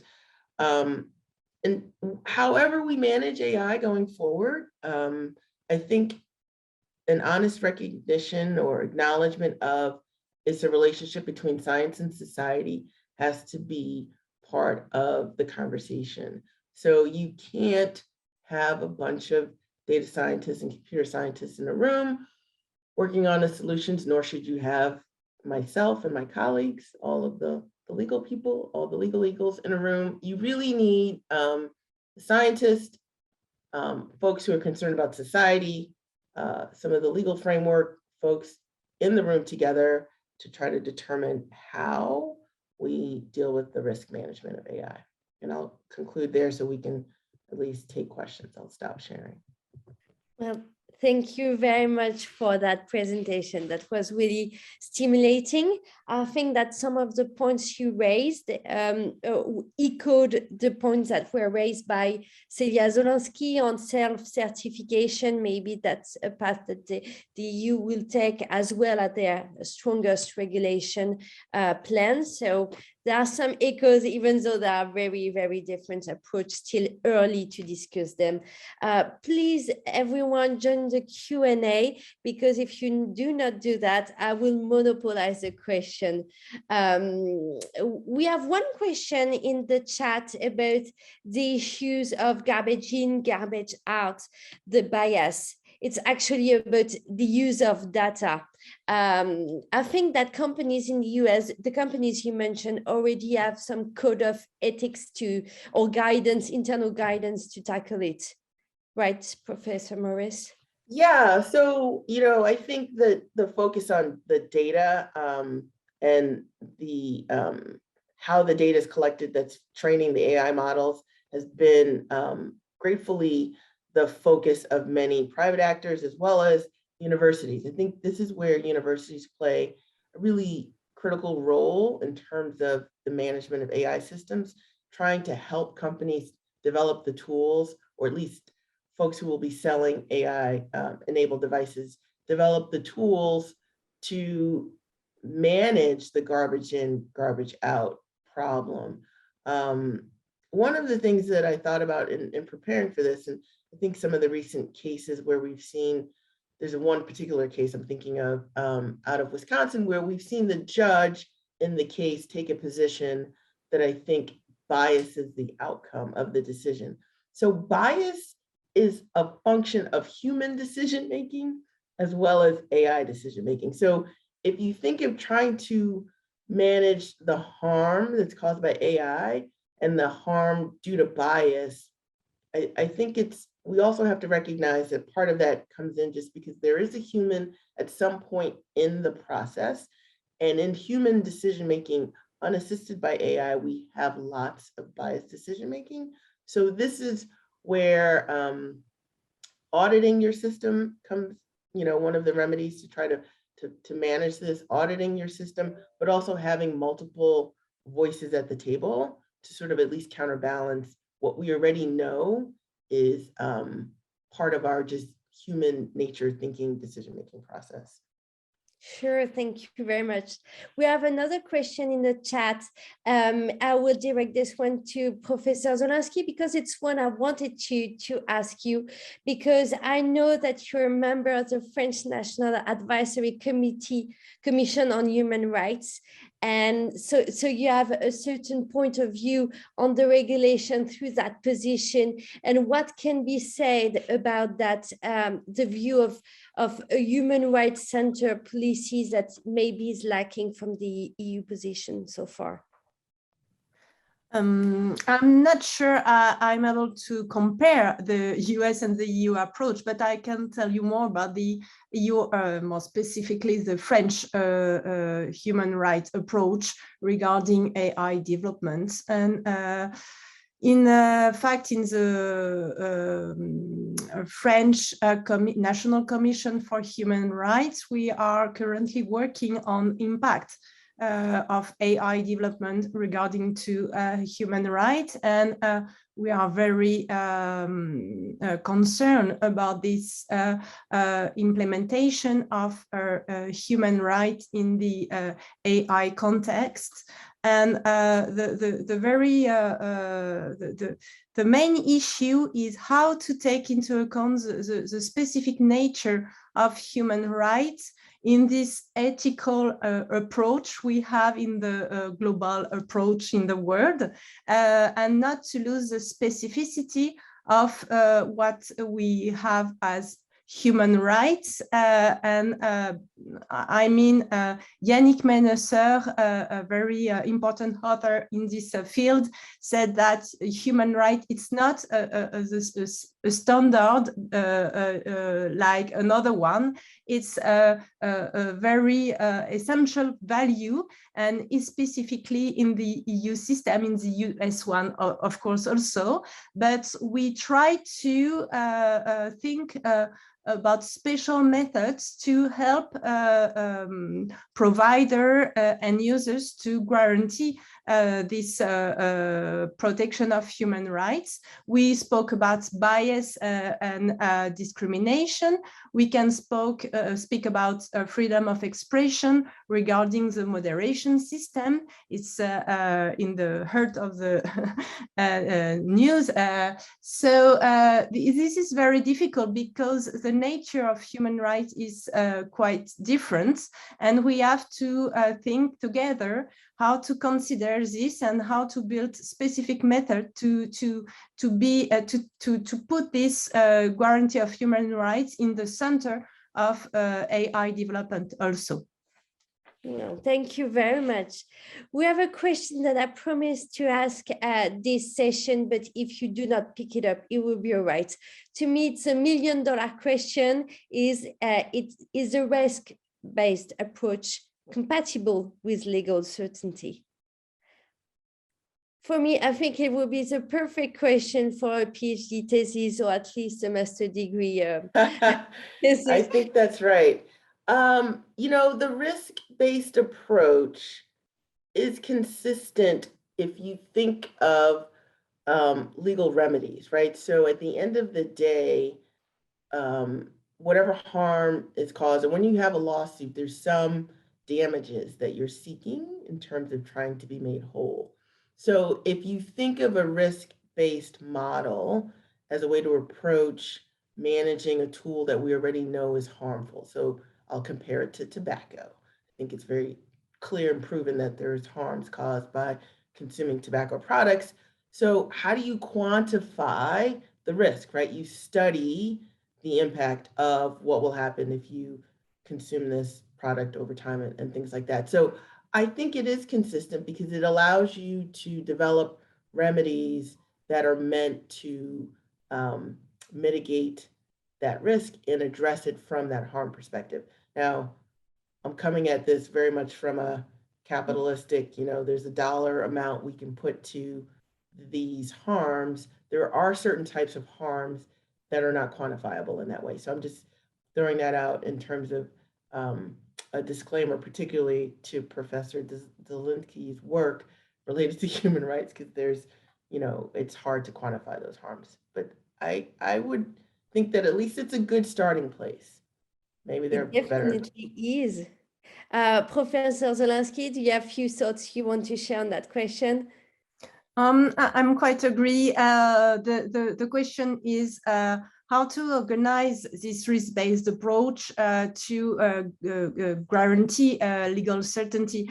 And the process we try to put in place in the EU regarding AI, but also illegal content and digital services with this Digital Services Act we under discussion, is this approach of regulation to ensure a kind of legal certainty.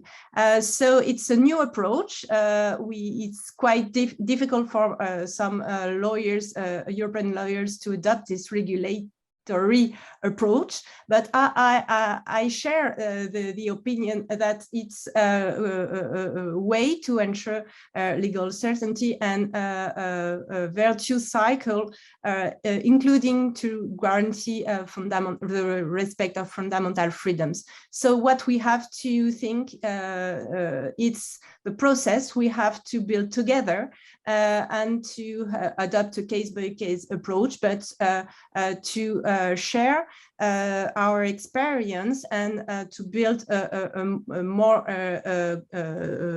stable framework and share our methods. So this kind of seminar is very interesting for this. I agree. I want to thank the both of you because we are running out of time, but we were perfectly on time. So thank you. It was very stimulating, and I hope that for the participants, it was great to hear you as well. I will leave the floor for next round of panelists, and thank you very much again. Thank you. Thank you.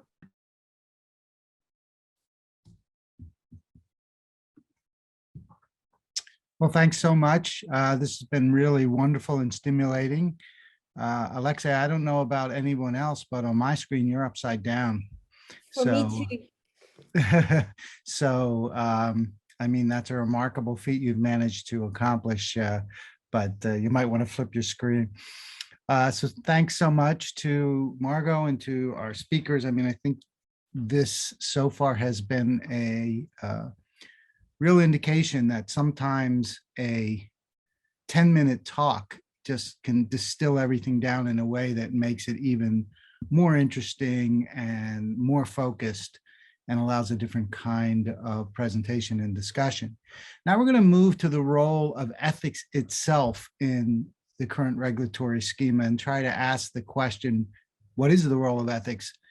Nicole Morris just said a few minutes ago how important it was to have lots of different people in the room, and that is important. And in that room, hopefully, are also people with some training in ethics. And so what is the role of that ethical conversation and the overall role of understanding how we should regulate and think about AI? So our two speakers for this section are Alexei Greenbaum, who's a research scientist at French Alternative Energies and Atomic Energy Commission and a member of the National Pilot Committee for Digital Ethics in France.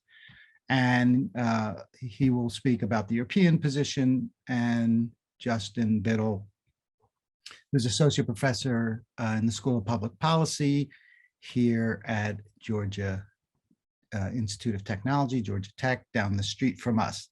So I will ask Alexei to start off. If you've managed to fix your image on the Zoom, no, you're still upside down. Hello, thanks. Yeah, that's very strange. It's the first time it's happening to me, so I think I'll turn the video off because I actually do have slides. So you will be looking at the slides as I speak. And here are the slides. Can you see that? Yes, hopefully.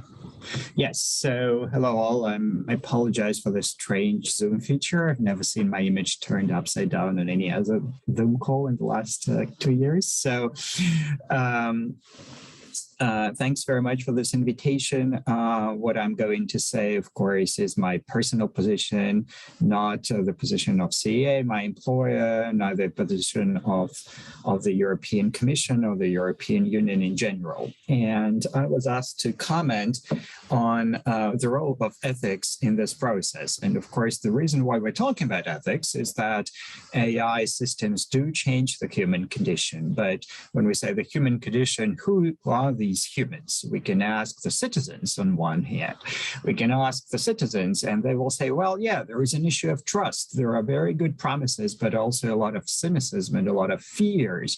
Just today, we had a report here from Boston Consulting Group published in Paris about artificial intelligence making people happy at workplace. And on the other hand, we know very well that if we run different polls, we see very, very high percentages of people who will not trust AI systems, who will say that there are issues with that. And this is because there is a huge uncertainty about the interaction with black boxes. And this has been recognized on both sides of the Atlantic. We have politicians here in France saying that to open up a black box is really something that has the entire democracy at stake. And we have the former President Obama who said that if you think that we can keep creating black boxes, then you actually do not strike the kind of balance with which the American society has lived for centuries. So this is the citizens' perception. But now we can ask the engineers, and the engineers will tell us, yes, of course, there are sources of ethical tension. There are sources of ethical problems.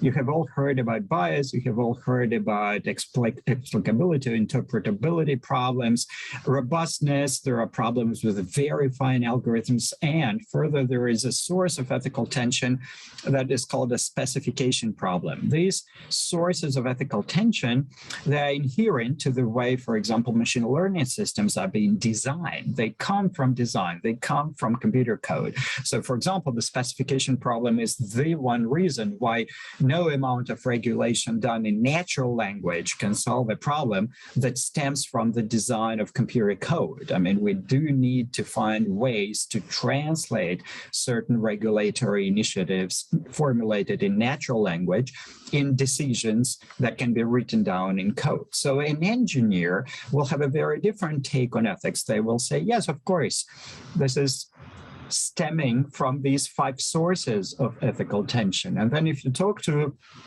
for example, lawyers, they will say, well, of course, there is a different way to map this problem, to map this field.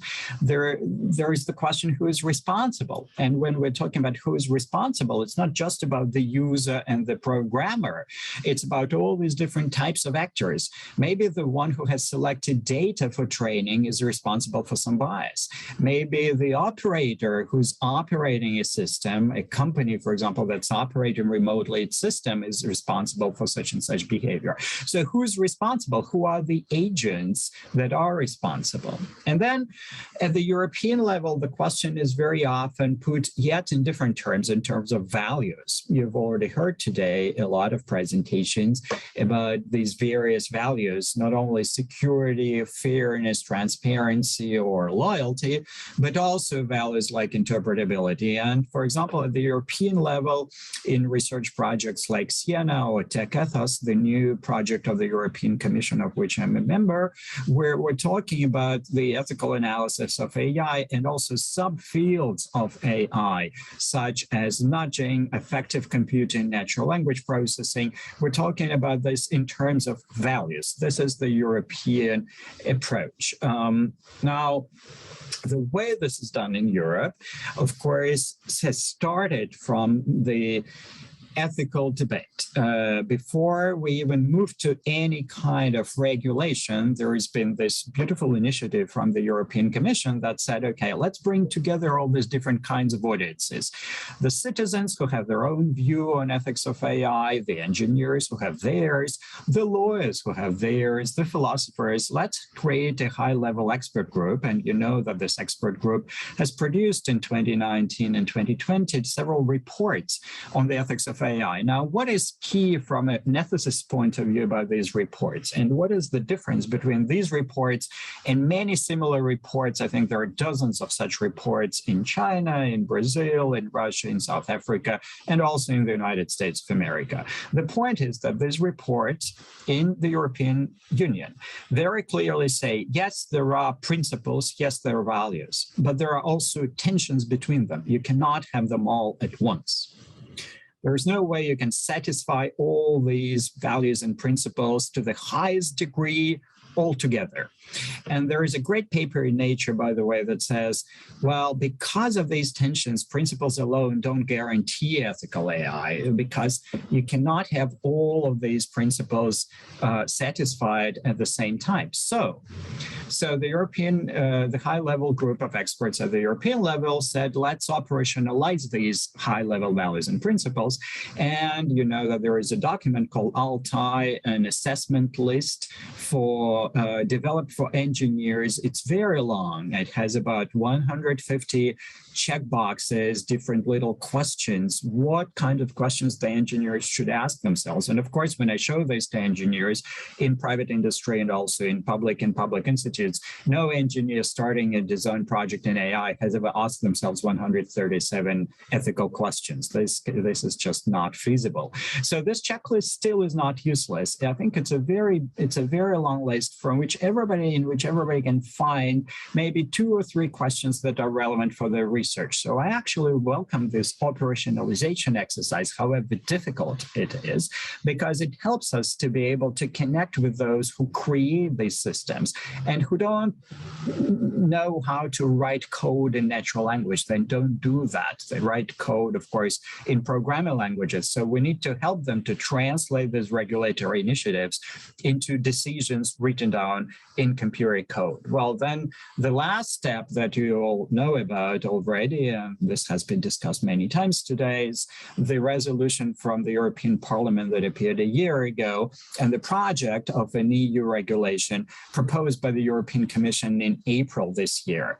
And this document, discussed many times today, creates this notion of high-risk AI systems that undergo special risk management procedures, special quality control procedures, special certification procedures. But what is important for me here on the ethical side is, again, how do we find the ethical debate in this regulation, which seems to be a legal document, but actually, well, it's just a high-level framework document. For example, let me just take one example and I'll stop at that.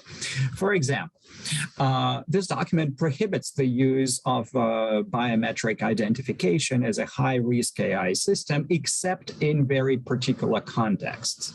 And among these 3 particular contexts, and this is already very strong, prohibiting the use of AI, I think only this project of European regulation has gone that far by now.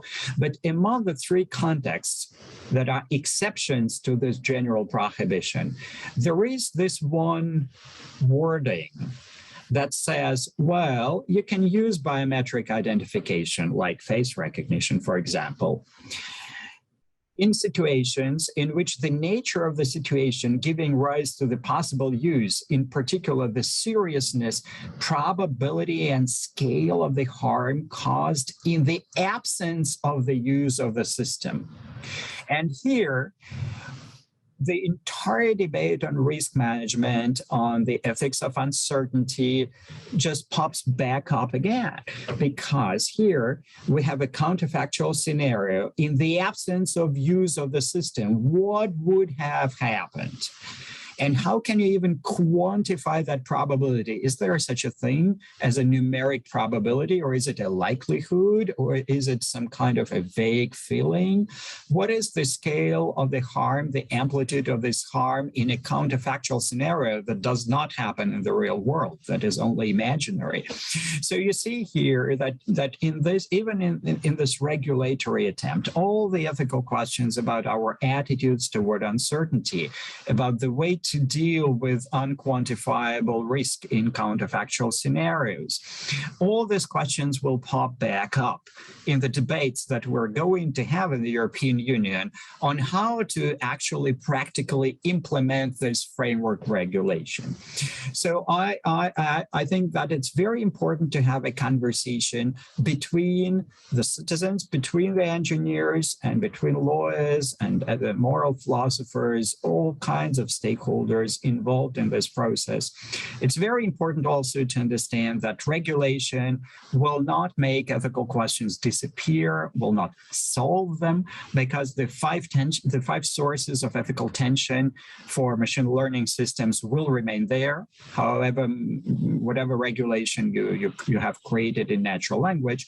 And the question is here, how do we peacefully, as much as possible, of course, walk down this road together, try to solve these problems, try to foresee these problems, and have these conversations all together at the earliest time possible. So I think that the European Union here is trying to have this conversation, not necessarily to have solutions. Thank you.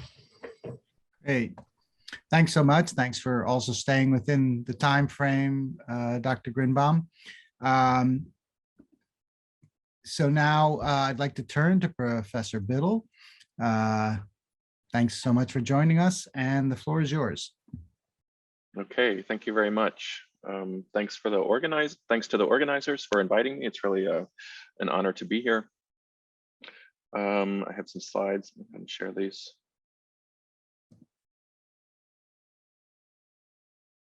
Okay, can you see? Yes. The slides? Okay, great. So thanks again.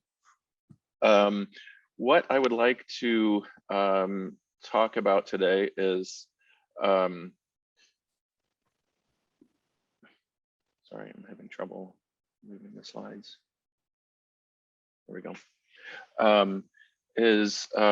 The question that's at the center of this panel, namely the role of ethics in EU and US draft regulatory frameworks for AI, and whether ethics plays a central or a peripheral role. And what I'd like to argue is that ethical values are not only central, but they are central in a manner that is inescapable.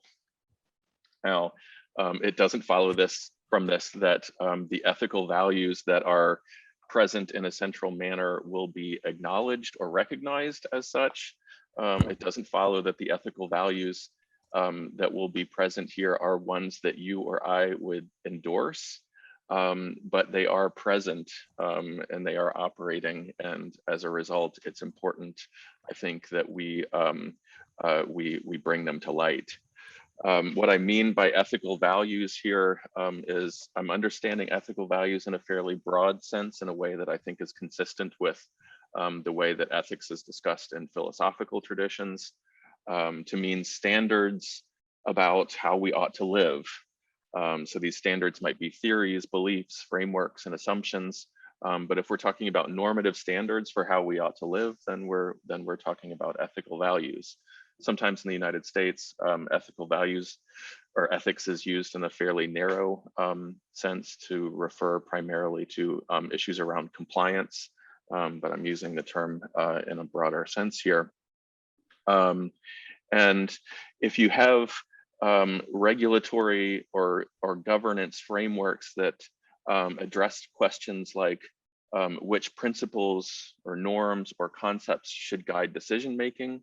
For example, should decision-making be guided by issues such as costs and benefits, or human rights, or conceptions of virtue or equity, justice, freedom, to the extent that regulatory frameworks treat this question, they are employing ethical values.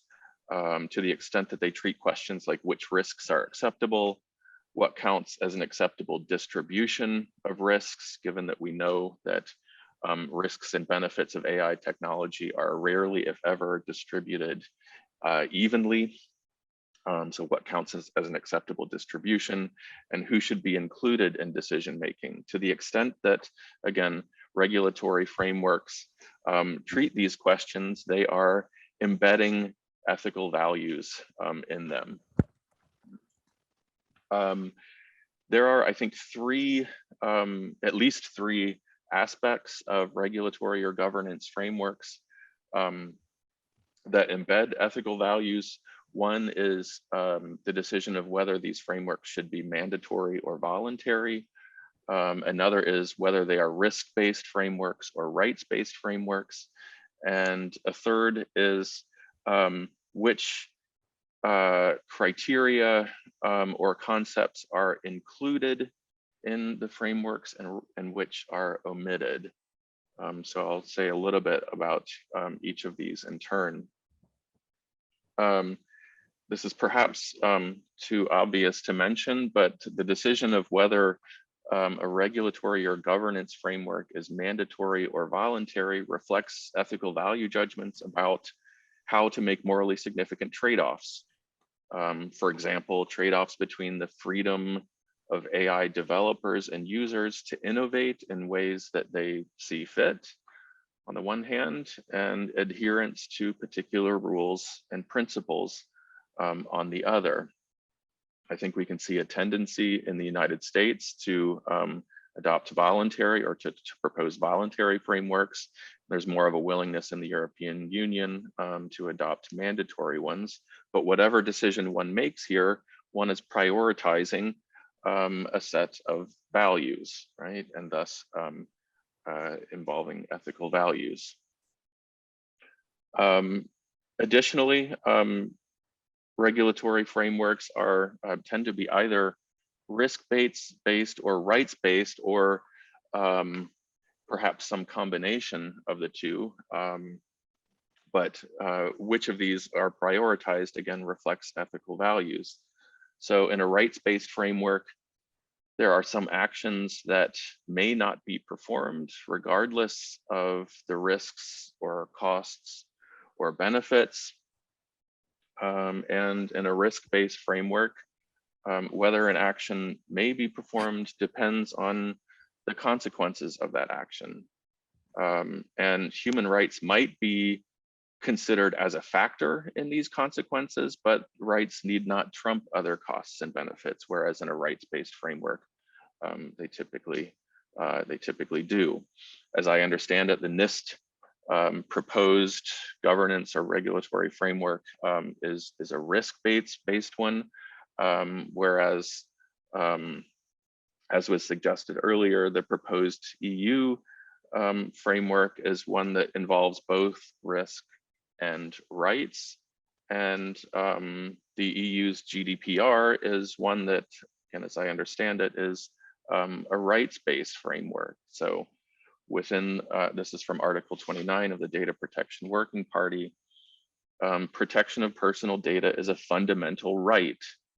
Any processing operation from collection to use and disclosure should respect this key right, and rights granted to the data subject by EU law should be respected regardless of the level of risks which the latter incur. So it doesn't matter if the risk is deemed to be minimal. This is a right that needs to be protected. Again, within a risk-based framework, the possibility of violating a right might be considered a risk, but that risk is weighed against other costs and benefits, unlike in a rights-based framework, strictly speaking. So however one comes down on this, whether the framework is largely risk-based or rights-based, this decision involves ethical values in a really central and inescapable way. And then finally, which concepts or criteria are included in the framework, which are omitted, and how are they interpreted? Some of the criteria that one tends to find in regulatory or governance frameworks about AI include accountability, transparency, privacy, fairness, diversity and inclusion, democracy, and others. These, of course, can be interpreted in very different ways. There's lots of discussions about different conceptions of fairness and how, in many cases, these conceptions are incompatible with one another. And so guidelines about how AI systems should be fair will necessarily presuppose significant ethical value judgments.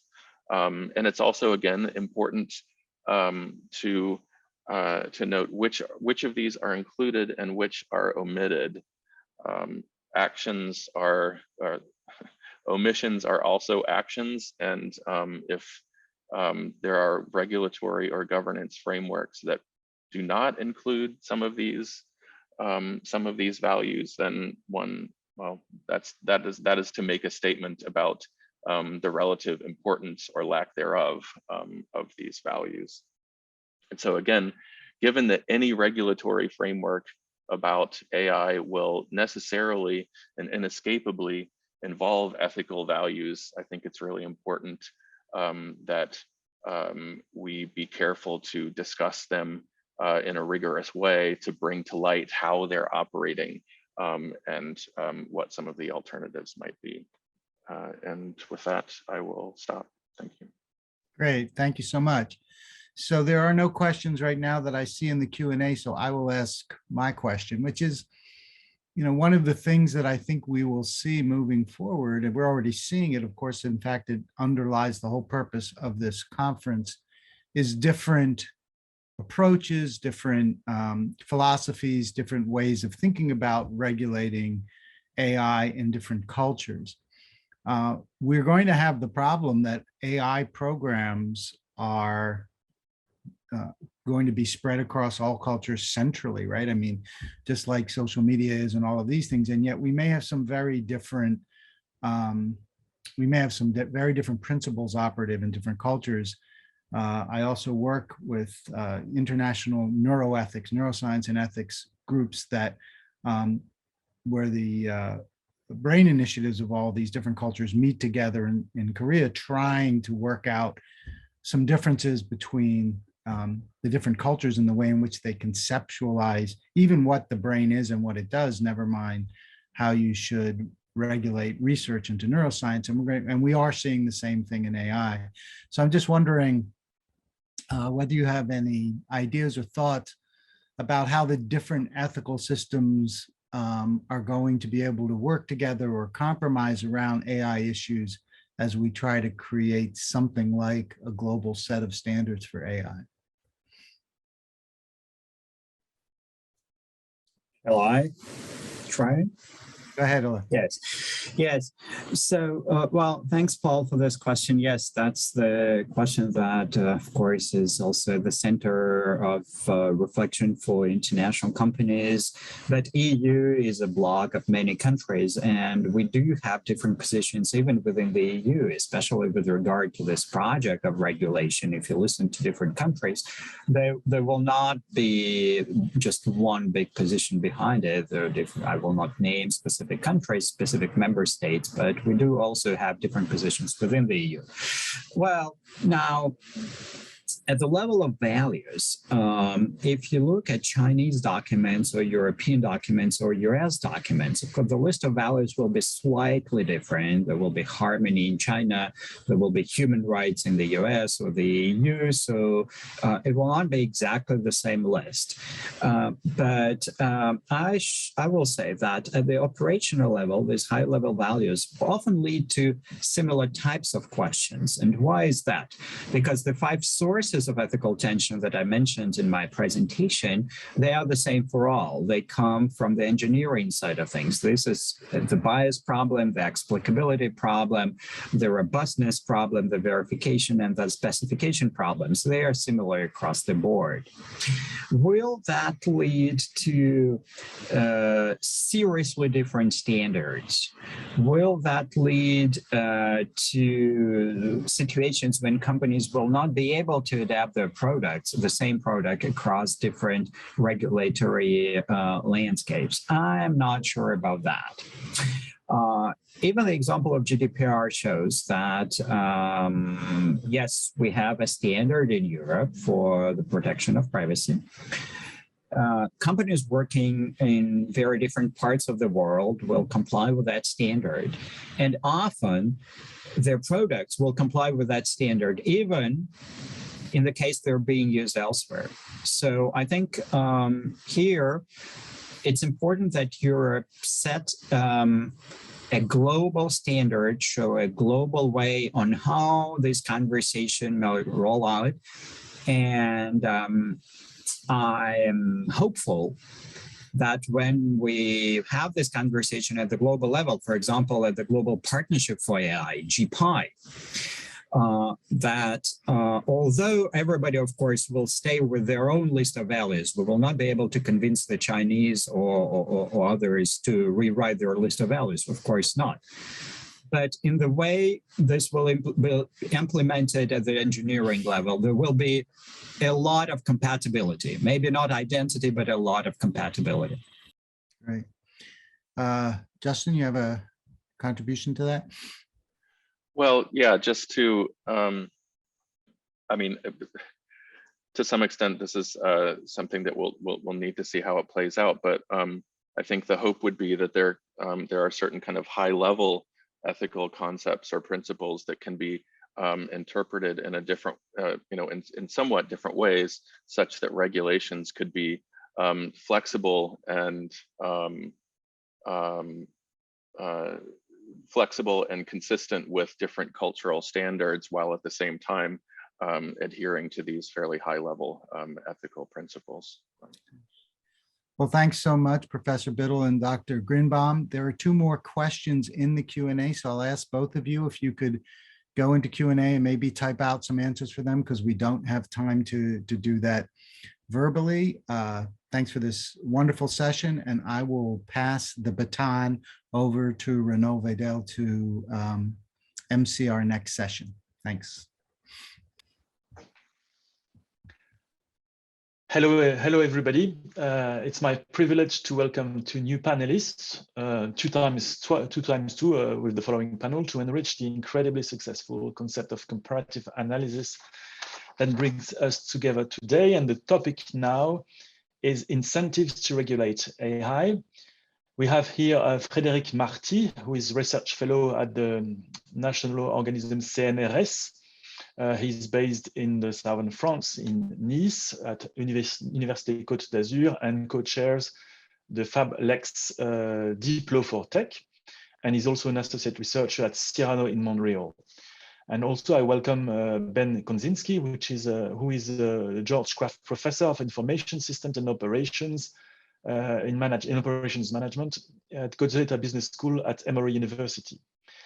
And then they will both present a topic, and then they have a Q&A sessions like in the previous panels. And we know that the difficulties of designing legislation is always fundamental, because ultimately we need to impact behavior, and the rule of law cannot be precise as to foresee everything. And therefore, it's necessary to examine the underlying motivations and incentives for regulation. How can we characterize the types of excesses that public authorities seek to regulate, and how can they be defined? I please give the floor to Frédéric Marty for a presentation. Thanks, dear Renaud. I will share my slide. First, I hope that the slides are now visible on the screen. So again, thanks to Renaud and to the organizer for inviting me in this seminar. It's both a real honor and a great pleasure to discuss these topics. So I will speak today about a specific area of regulation, that is to say the area of market practices, and especially the possibility to use high algorithm in order to manipulate consumers' behavior. So when we consider the proposal of EU regulation regarding high-hay, the proposal of April 2021, market manipulations as consumer choice manipulations are not considered as high-stake decisions, that is to say, issues that need to be regulated. However, this kind of manipulation can induce significant harms. First, harms to consumers regarding their liberty of choice, regarding the possibility to observe undue wealth transfer from the consumer to the firms, and sometimes the consequences of an excessive extractions of data. But we have also an harm to consumer process, to market process, in itself, through different channels. The first one is to consider, like the former commissioner to the Federal Trade Commission, Rohit Chopra, that deception distorts competition. It was a sentence that he used in dissent regarding a consent decree between the FTC and Zoom that we use now, regarding the level of security. If you deceive consumers about the quality of your product, you can trump your competitors on the market. And by this way, you can distort the market process. But we have a lot of issues in the field of competition laws. For instance, issues like self-preferencing, issues like envelopment strategies, that is to say the fact to extend dominant position from one market to another one, but not on the basis of the merits. And we have a lot of issues, for instance, in terms of kill zone in the competition on digital platforms. So if we consider the way that consumer behavior may be manipulated in the market, we need to use a concept of dark pattern. A dark pattern is not a new concept, in fact. It is the fact to steer consumer choices towards options that they would not have chosen in the absence of a bad nudge, or a bad surge. What is a bad nudge? Is to push consumer to act in a way not conform to his own interest. What is a bad sludge? It's to prevent the consumer to make an appropriate choice. But as soon as we use artificial intelligence, we can not only use dark patterns, but we can use augmented dark patterns. What is an augmented dark pattern? For instance, if I take the definition of Saussure and his co-author in 2019, is a dynamic, interactive, intrusive, and incisively personalizable choice architecture that can be specifically designed to adapt and to exploit each individual user's particular vulnerability. That is to say, you can personalize and you can adjust immediately, considering the consumer behavior. So what are the consequences? First, you can reduce consumer choice space, and second, we can manipulate his behavior. So the problem is not only a problem of consumer protection, but it can be also a problem in terms of competition law. Some minutes ago, Celia Solinsky spoke about the DSA, the proposal of DSA, Digital Services Act. Here we have a problem very near from the issues that the DMA Digital Markets Act tried to deal with. It is a possibility to see dominant platforms acting as gatekeeper and exercise a private regulatory power, and this dominant platform can impair the competitive process to their advantages. So the more the algorithm plays as black boxes, the easier to discriminate among trading partners. It is a case of self-preferencing, or to discriminate among consumers. So, in fact, the stronger your capacity to accumulate data, the more performant your algorithm and the bigger the issue. So, how to prevent damages? It is very important to prevent the damage because sanctions cannot succeed, in fact, to restore a free and undistorted competition and to repair the damage. So, what are the tools that we have? First, the possibility to use an ex-ante certification of algorithm. Sandboxes, for instance, to try in a controlled environment what could be the consequence of algorithm performance and so on. We need also to explore the proper scope of self-regulation. You had a very interesting paper of Kuzumano, Gower, and Yofi 1 month ago on this topic. Self-regulation is a good tool considering the informational advantage of firms, but we have a risk of under-enforcement.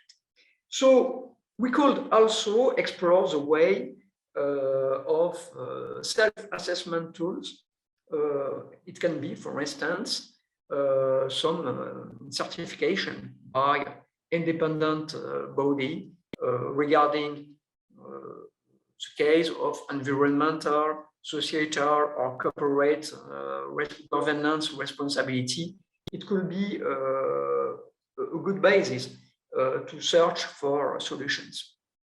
But as soon as we need to rely on self-assessment tools, self-regulations, we need to have first effective sanctions. Why? In order to create incentives to make this self-regulation effective. So it is a logic of compliance as we use, for instance, in the world of finance, high frequency trading, for instance. Second, it can be important to preserve a guarantee through an ex-ante regulation. Why?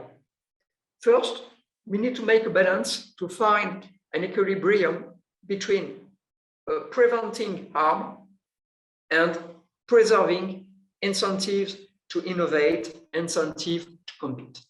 Second, we need to protect fundamental rights, and here the right is the right to access to the market, the right to freely choose, and so on. And finally, we need to ensure the accountability of algorithm, that is to say, the explainability of the choices made. So thanks for your attention, and sorry for being a little bit long. Well, thank you very much, Frédéric. Well, you certainly have been heard by the EU Commission, since it's the Article 17 of the AI Act provides for a very, very detailed procedure. And now it's very interesting to ask our next panelist, Ben Konczynski, whether he shares the same view and how self and voluntary schemes also can provide effective incentives. Please take the floor, dear Ben. Thank you very much. I very much enjoyed Frédéric's profile and comments that he offered with respect to the elements of the regulatory positioning. And let me share a couple slides in addition that will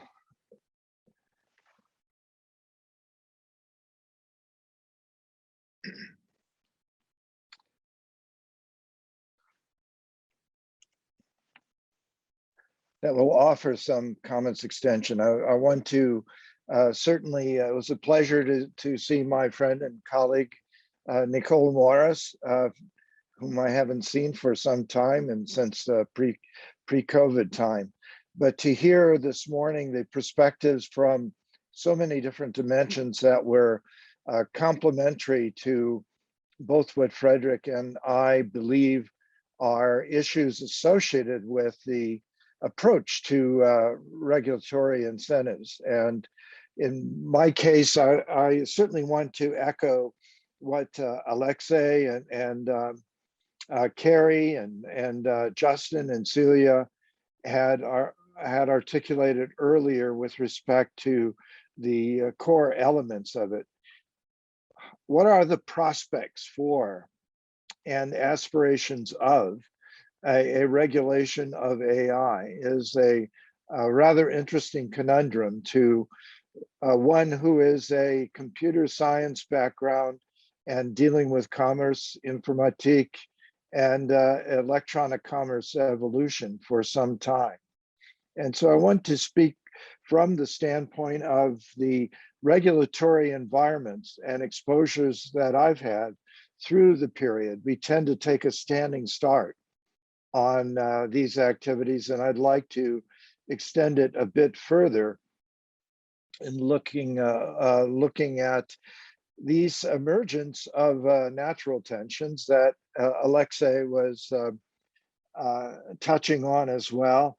And to my extent, the exposure and hazard that we have from creating or tolerating perverse incentives that lead us astray. So we have these forms of natural tensions. This image, represents the world of can and world of should that represent some of the tensions that grow.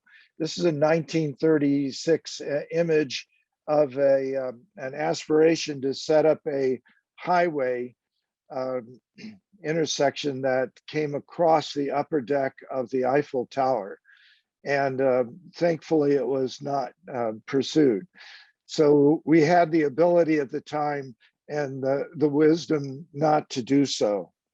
But in our case for artificial intelligence, we need to be thinking about what elements we can control and what elements we wish to control and regulate in these environments. We wish to aspire to have some hygiene associated with the planning, design, the deployment, modification, and clearly use, reuse, and derivative works from our AI elements. We tend to think of these things as monolithic, but we're in this era of remix. We are chunking and elementalizing those quantums of cognition and going to remix them in many different forms. And so we need to anticipate we're not dealing with systems, but we're dealing with chunks of decision-making and chunks of logic that need or require some certification or require some responsibility. And to that end, then we need to focus on the capabilities that we want to apply some manner of regulation. We need to apply some discipline and regulation on the solutions and application of those abilities. And we need to supply some regulation and inspiration to the aspirations that will guide our decisions on new capabilities and seeking new solutions. And so that brings us to think of the ethics of the process as well as the ethics of the product itself. And as Frederick was talking about, and others, as we deal with these black box structures, we need to focus on how transparent can we make these boxes. And many of our algorithms and other forms allow us to some measure to pursue more transparency. So we have better prospect of explanation of decision activities. And we need to make sure that regulation does not limit what is possible in doing so. I'm not going to spend a lot of time working through my experiences with regulation in the same vein as we're talking here. but, and my history does not go back to the 1956 consent decree in the US, but I did work on evaluation of it in later years.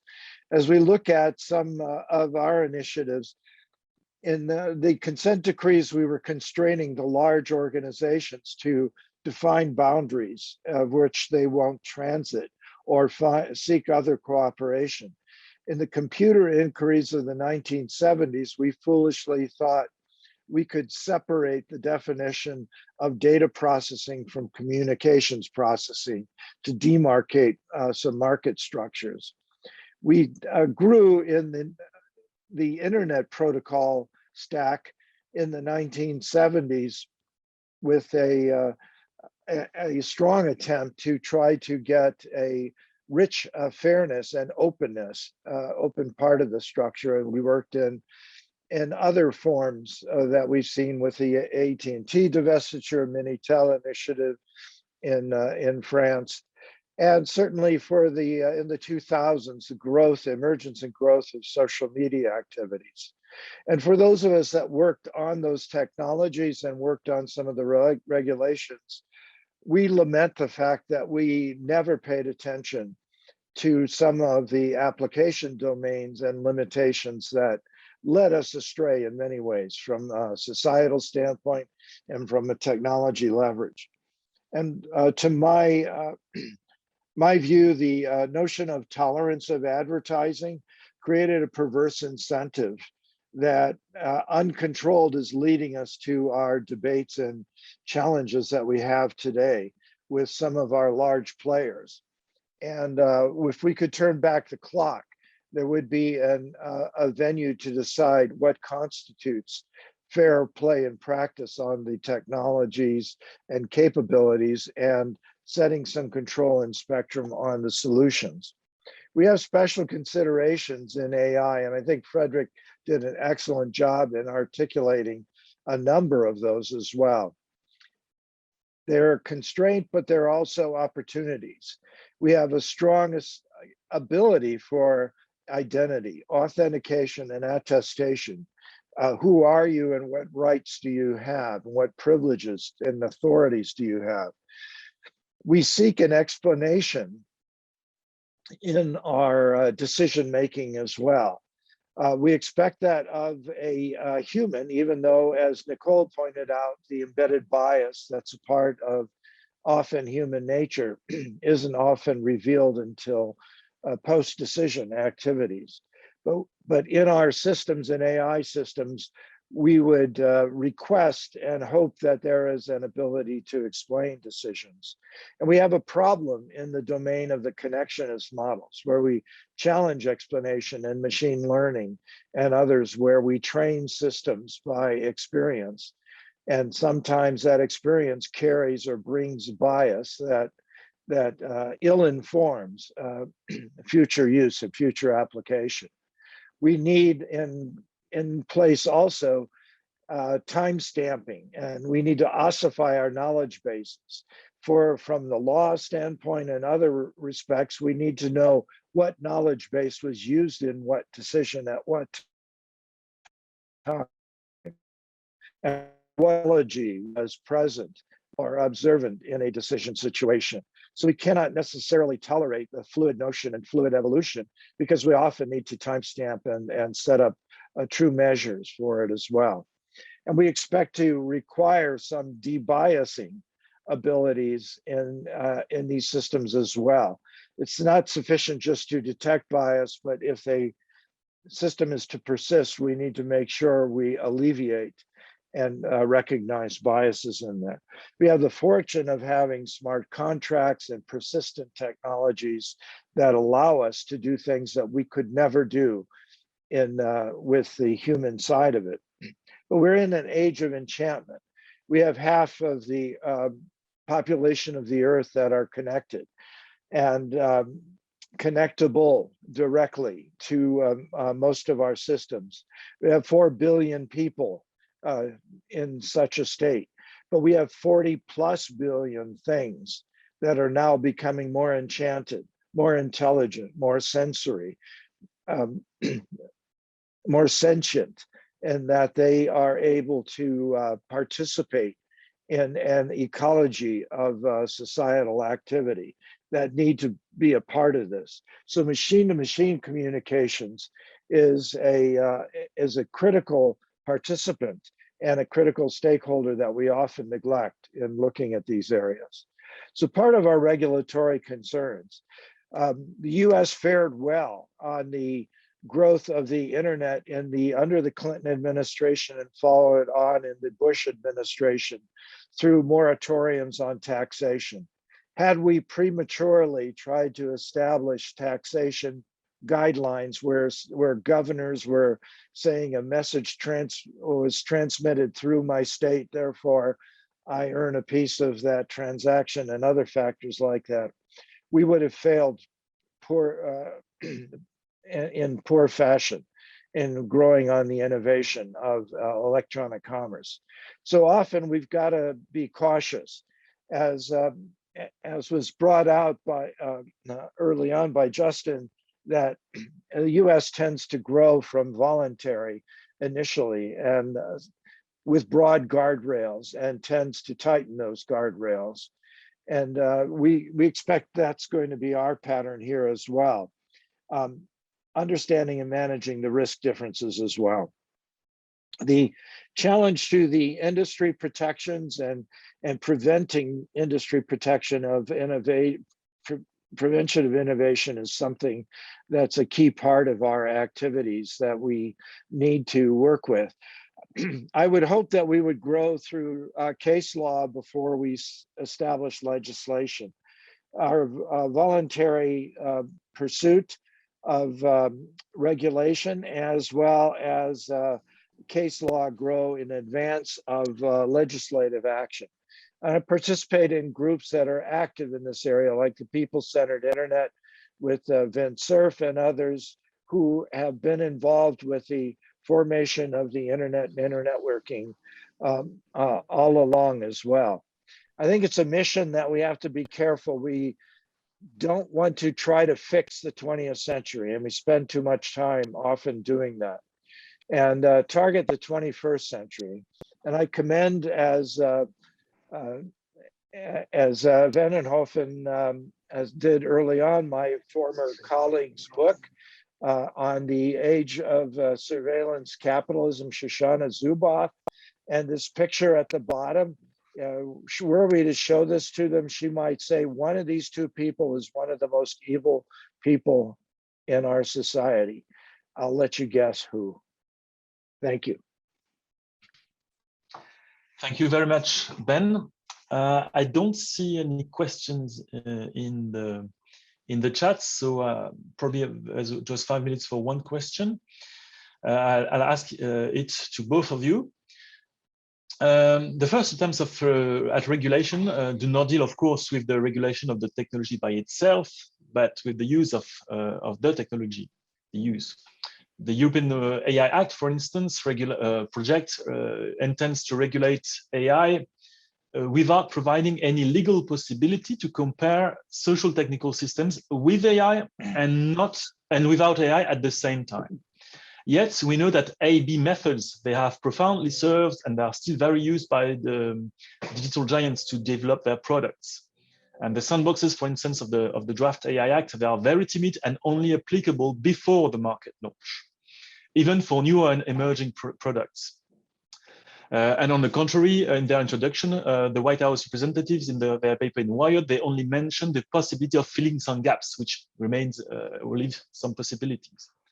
And yet we know that in real life, there are many human discriminations in access to housing, credit, examination boards, and so on and so forth. Sociology has shown it. So how, in your view, can we verify with regulation of AI, of the use of AI, whether or not an AI system improves on a number of parameters the human biases that are also embedded in non-automated systems? And if not, there is the possibility that an imperfect but improving system will be discarded. So how do you, what are your views on this, and how could we do to do better in regulation?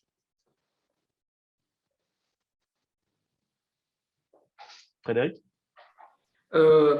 Yes, it is a very interesting topic and a very important question.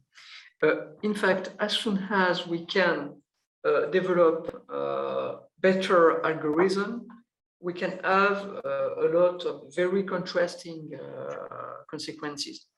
For instance, if we discriminate, if we personalize recommendations and so on, we can in fact enhance economic efficiency. It can be in terms of economic welfare better. Perhaps it can be also comfortable for people, but in the same time, we can expand existing discriminations and existing bias. So it is very important when we deal with such systems to make a stringent control, in fact, of how the data itself can be biased, how the algorithm can create or aggravate existing bias, and how the interaction of a given algorithm with other one can also expand this bias. Thank you. Ben, on the comparison of systems on non-AI and AI systems? Well, I agree with you that we need to look at, it's not just binary, AI and non-AI. I do think we need to look at a nexus of technologies in different combinatorial fashion and making decisions on society. It's not a 0-1. It's going to be looking at the combinatorial comparison of societal action, whether it's in a commerce practice or societal elements that take in different combination. So I would hope that we would look at multiple models as we start moving into notions of metaverse and start to look at notions of multiple societal concerts and combinations of augmented reality and virtual reality, that we're forced to do that. It's not just a binary of reality versus a nexus of a special mix of technologies.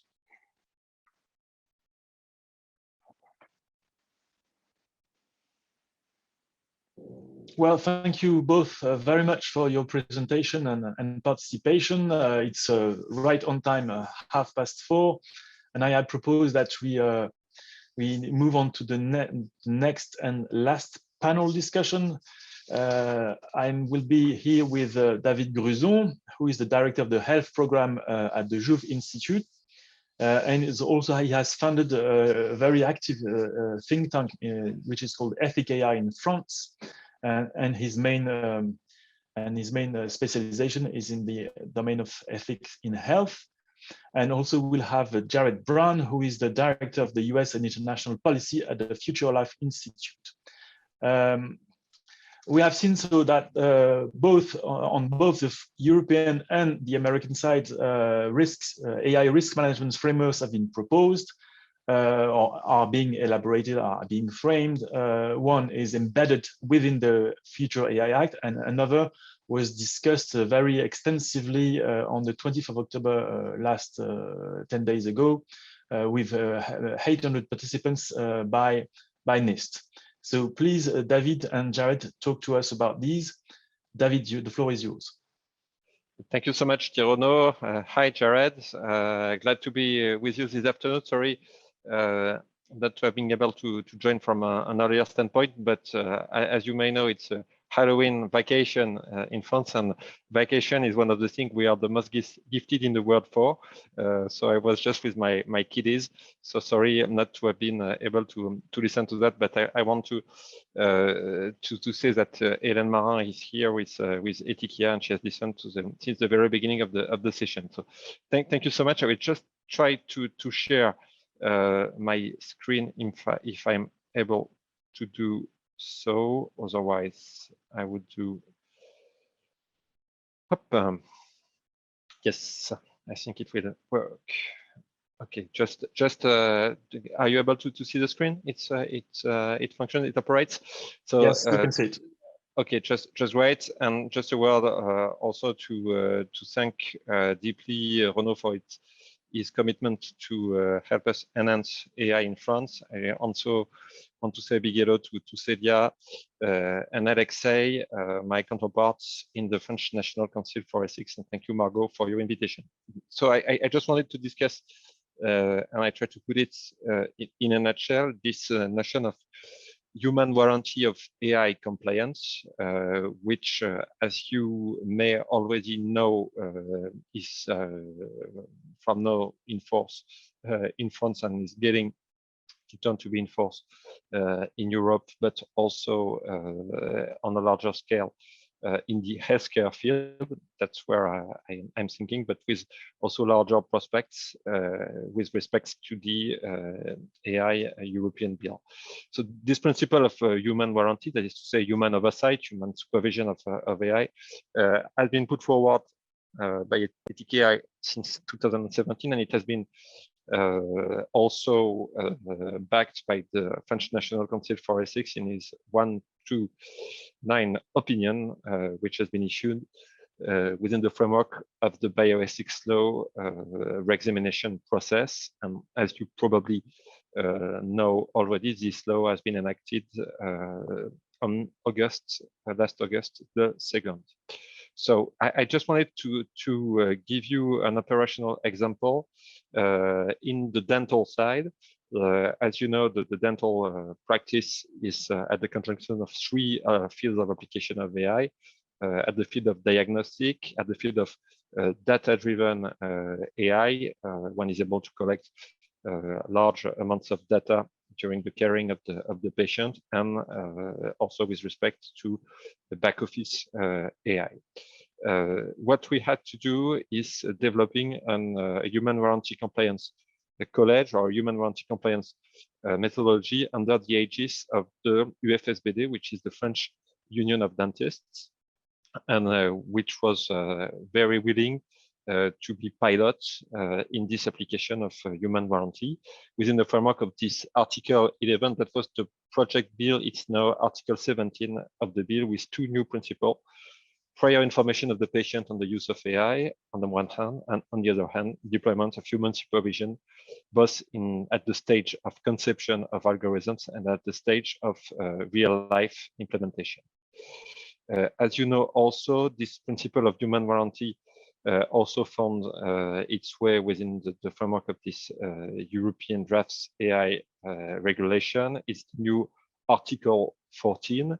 And what is quite practical enough is the fact that the European Commission established links between the approval of the device, the CE marking, and the fact that the devisor of the solution has to both conceive and implement a human warranty system.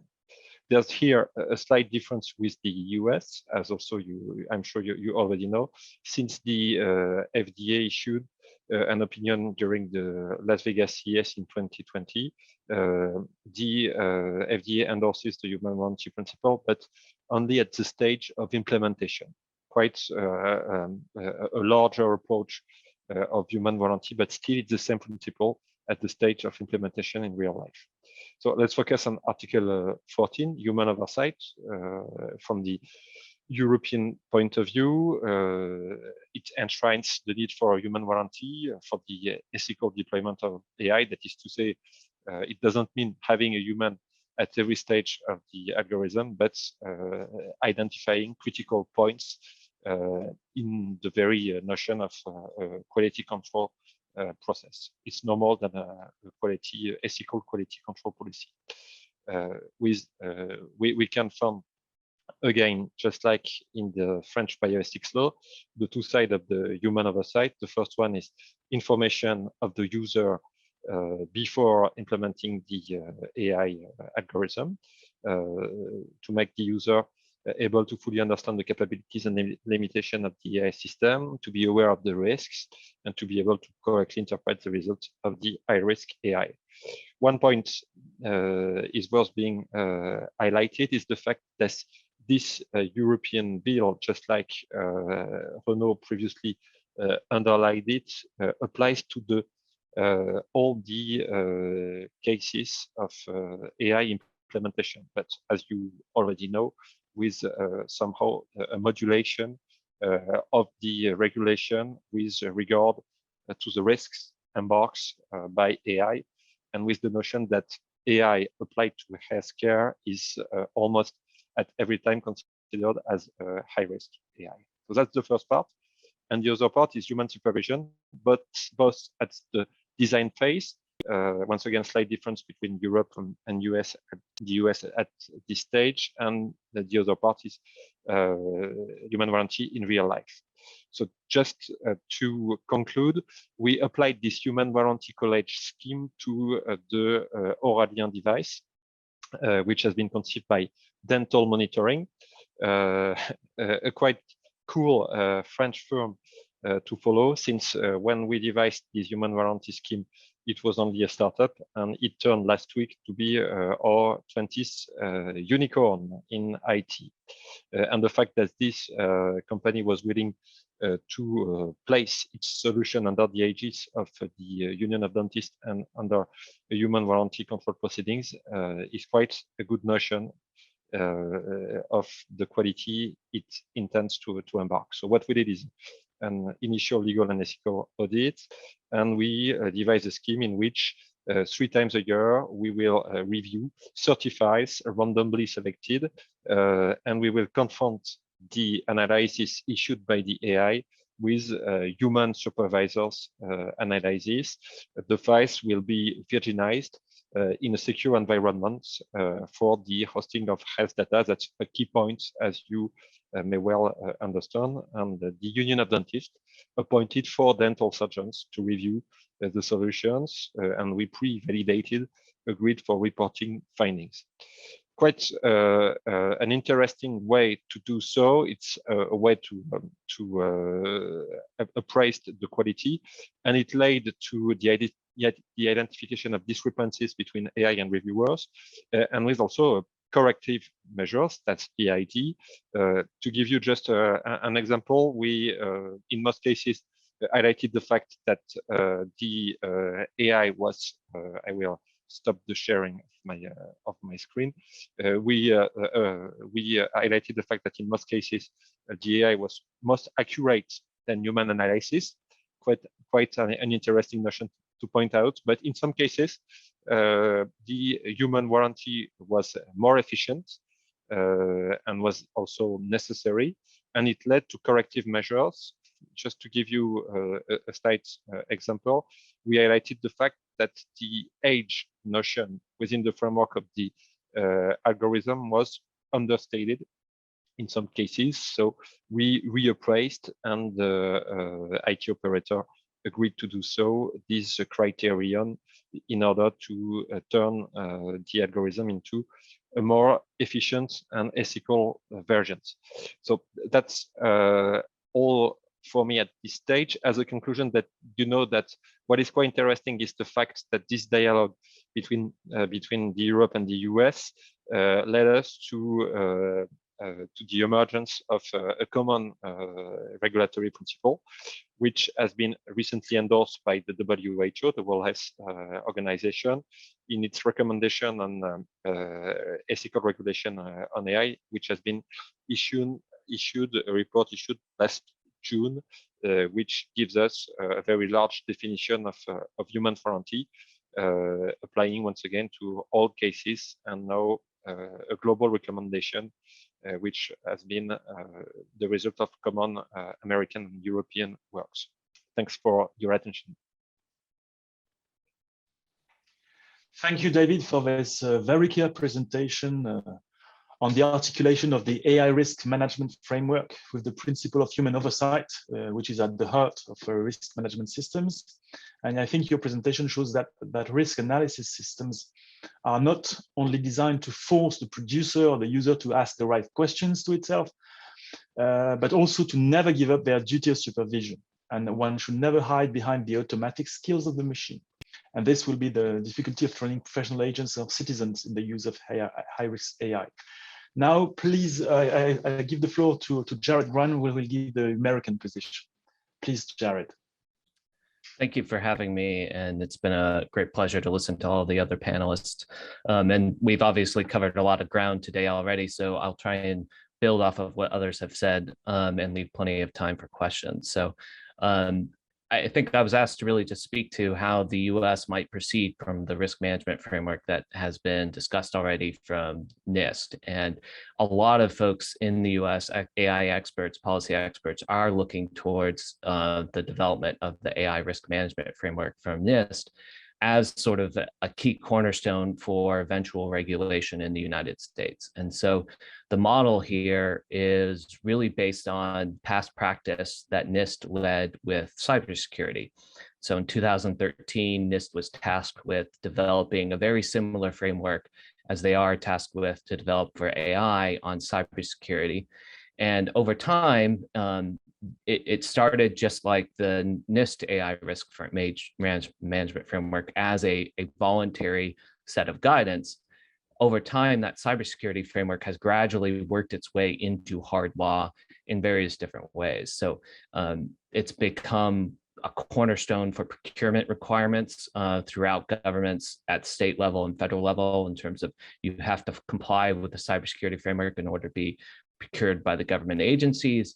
It's become a best practice for reducing your company's liability in case they were sued for cybersecurity breaches. So companies that can display that they're following the cybersecurity framework tend to have less liability. And in this way, even though the cybersecurity framework and the NIST AI risk management framework have started from a soft law voluntary guidance framework perspective, eventually, I think most individuals are expecting that the AI risk management framework being developed by NIST will move towards hard law over time. Other governmental entities in the US are likely to pick up the guidance, especially with regard to NIST's definitions that they use for different types of systems, how they characterize those systems, and the methodologies that they suggest should be used by industry should be picked up eventually into hard law. The question really is how quickly that process works and how effective it will be.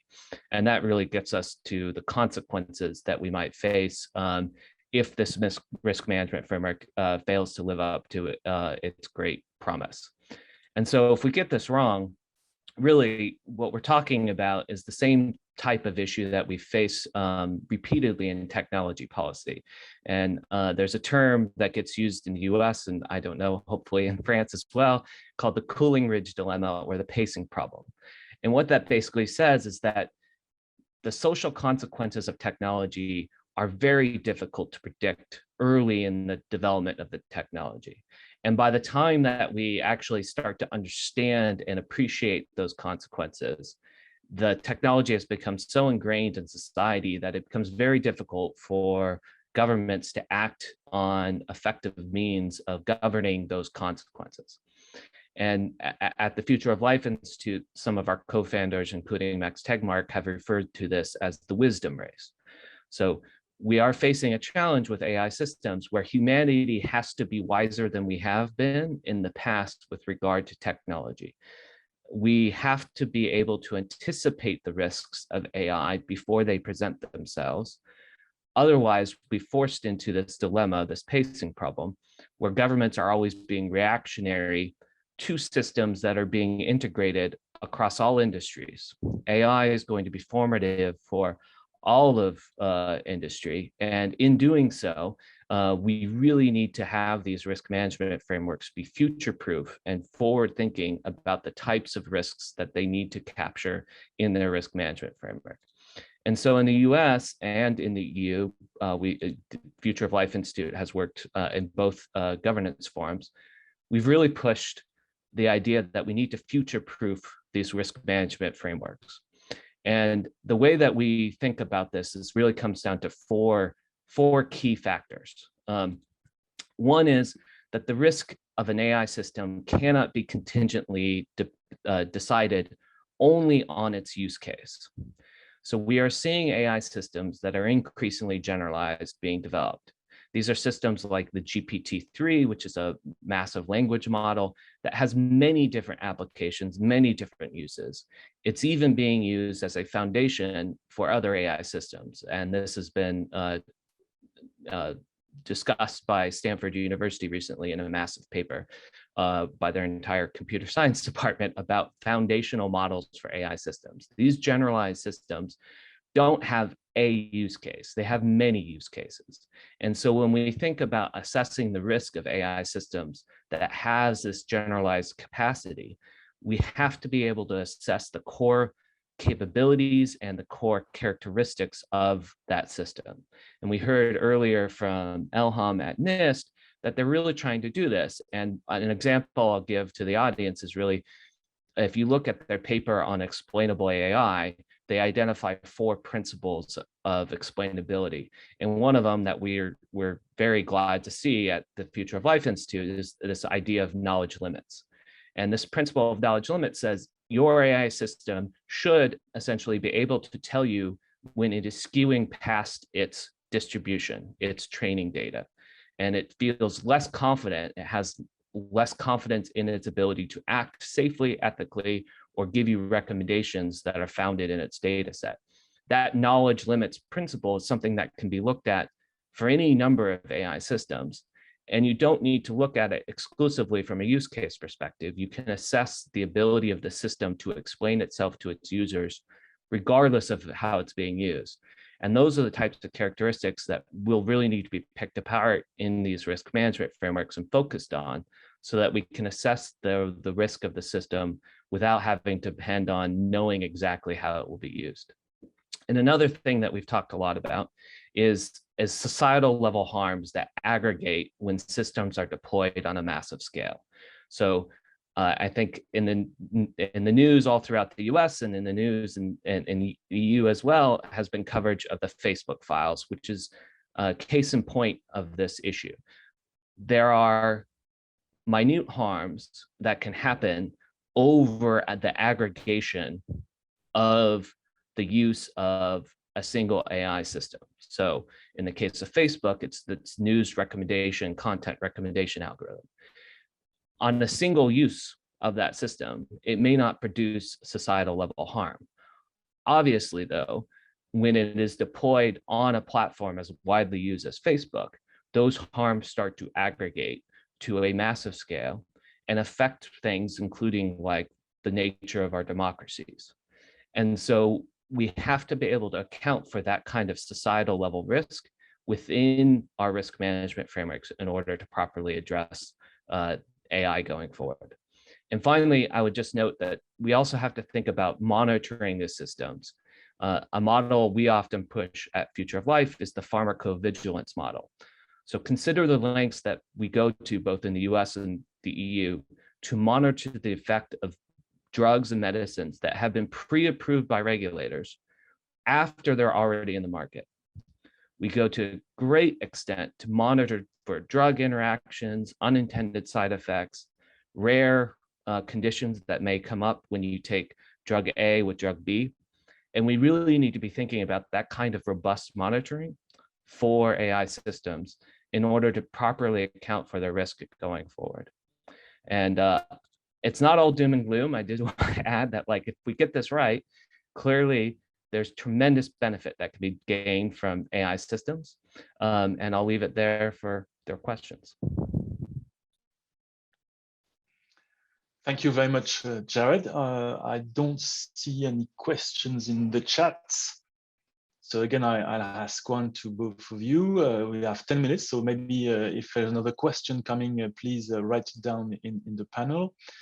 For my part, preserving innovation in AI requires flexibility, and the voluntary nature of AI risk management systems is very positive from this point of view. And even in the European regulation, in most cases, with a few exceptions, the risk analysis will be carried out by the supplier himself, even if the regulation details very thoroughly with no less than 13 dimensions what this framework must include. But economic agents, they also want legal clarity and security. And how do you reconcile these two demands, flexibility for innovation and doctrinal codification? Is this the role of sectoral standardization? Is there a possibility of voluntary but collective elaboration of models in sectors? How do you both of you see the topic, please, David? First off, thanks, Jared. I think what you highlighted was just of the essence and crystal clear. I think just as you rightly put it, Renaud, that's the two sides of the same issue, the flexibility on the one hand, regulation on the other. We in France were fond of over-regulating things, and maybe in the US, I used to work there a few years ago. Maybe you're too fond of flexibility. So I sincerely believe, and I do believe, and thank you so much for hosting this session, that we are now on the verge of reaching a common pathway, which could be the way of positive regulation. I have to acknowledge the fact that once the GDPR was first released, I was quite anxious at the effects on development of AI. And actually, after a few years of implementation, it has been a strong value asset for the development of AI solution in Europe. Both since the European firms agreed to comply and saw it as an asset, but also since the American ones also agreed for the most part to abide by the rules of GDPR. Jared mentioned exceptions. You need to get exceptions to have a rule, and I think that we are on the verge of reaching a common pathway. But as I just mentioned, and an agile regulator, if I may add. Yeah, and of course there are slight differences. Just I earlier on said, we are our regulatory mind with respect to human warranty can also be seen in the fact that we apply human warranty from the beginning, from the very conception of algorithm, and I think it's a good thing. So, but highlighting a slight difference is also a way to open up the debate, and I'm quite sure that when you refer, and sorry for being too long, to a capitalistic scheme of analysis, if you're from an only financial or economic point of view, as a funder, I'm not a funder, but if I were a funder, if an AI firm who were coming before me to ask for fundings, and if these firms wasn't able to prove the implementation of a human warranty internal scheme, it could be quite stressful. So I think we are on the verge of reaching something. Yeah, I would just second what David said about there may be new common consensus, and there is obviously an attempt through the Trade Technology Council to find a common ground on AI. Obviously, most of the European countries and the US are already party to the OECD AI principles, and there's a lot of work going on under that framework. The GPA, other governance frameworks are trying to find a common path forward here.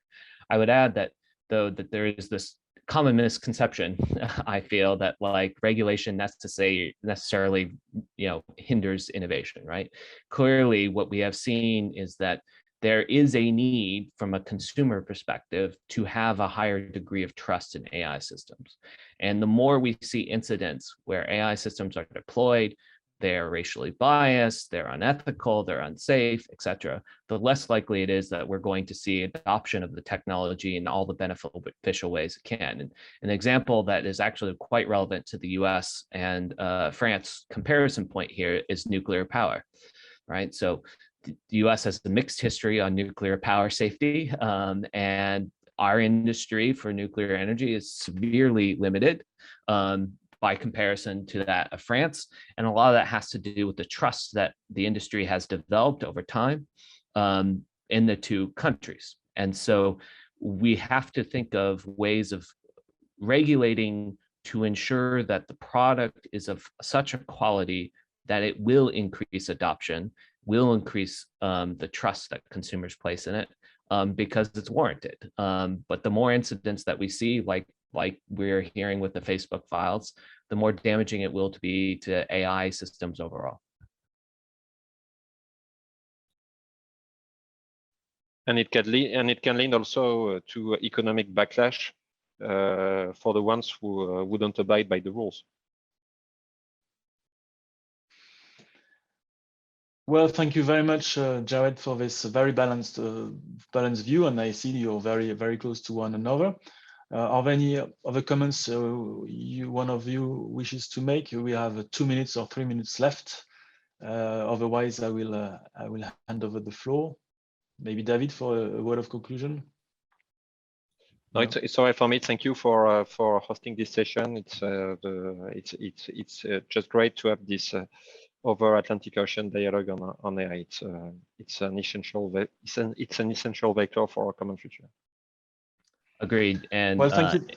It would be terrible for me to be the person to take us over schedule since we've been just stay on all this whole time. So I'll hand it over to the next panel.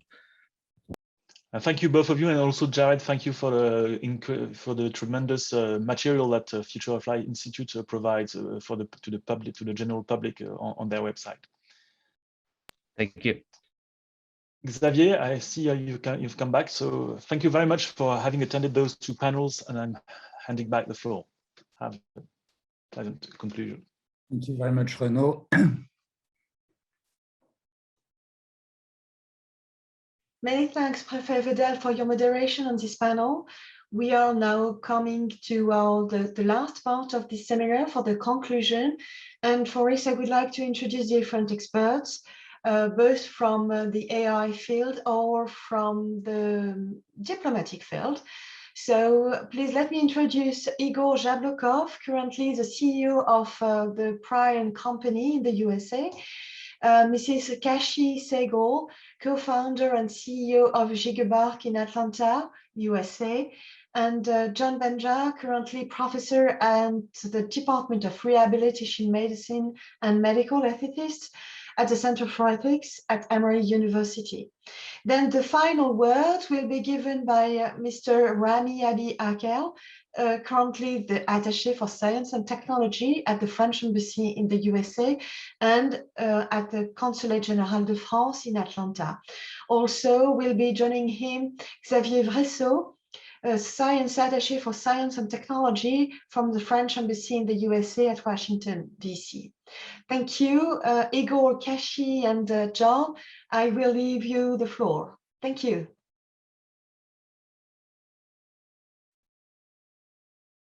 Hi, everyone. Bonjour. What an amazing, interesting day it's been. And thank you for including me in this dialogue. I just want to frame a lot of what we've heard today in a larger context. Today's consumer currency is trust, and we've talked a lot about that today. We see this in the way consumers are choosing their brands, where they're spending their money. We're seeing an increased efforts in brand activism today. And we're also talking a lot about social justice issues. And a lot of what we talked about today are concepts rooted in social justice. We're talking about trust, respect, participation, equity, humanity, rights. So a lot of this is interwoven. And one of the essential pillars of trust is faith. And I'm not going to bring God into this discussion, but I do want to point out that what we all want to believe in is something perfect. We want to believe that someone has our back or that some organization has our back. And to gain people's trust, they need to have faith that companies are putting their interests at the top, or that their truth is the company's truth, and that we're keeping them in mind as we're building these technologies. When we introduce transparency, we introduce trust into the system. And there are examples of this, two very obvious ones. In Equifax, here in the United States, it's a very, what seems like transparent company. We understand how credit scores are created. They put free tools out for the consumers to use and to fix your credit and to monitor your credit. They had a breach. but we still trust them because it feels like they're more transparent. Conversely, a company like Facebook, I don't even know if I need to go there, but we don't think they're transparent because they've shown us that they aren't. We don't have faith in them anymore. Can they earn it back? Probably, yes. But that's a decision that they have to make and their shareholders have to make based on what they value. And I think that values come into conflict.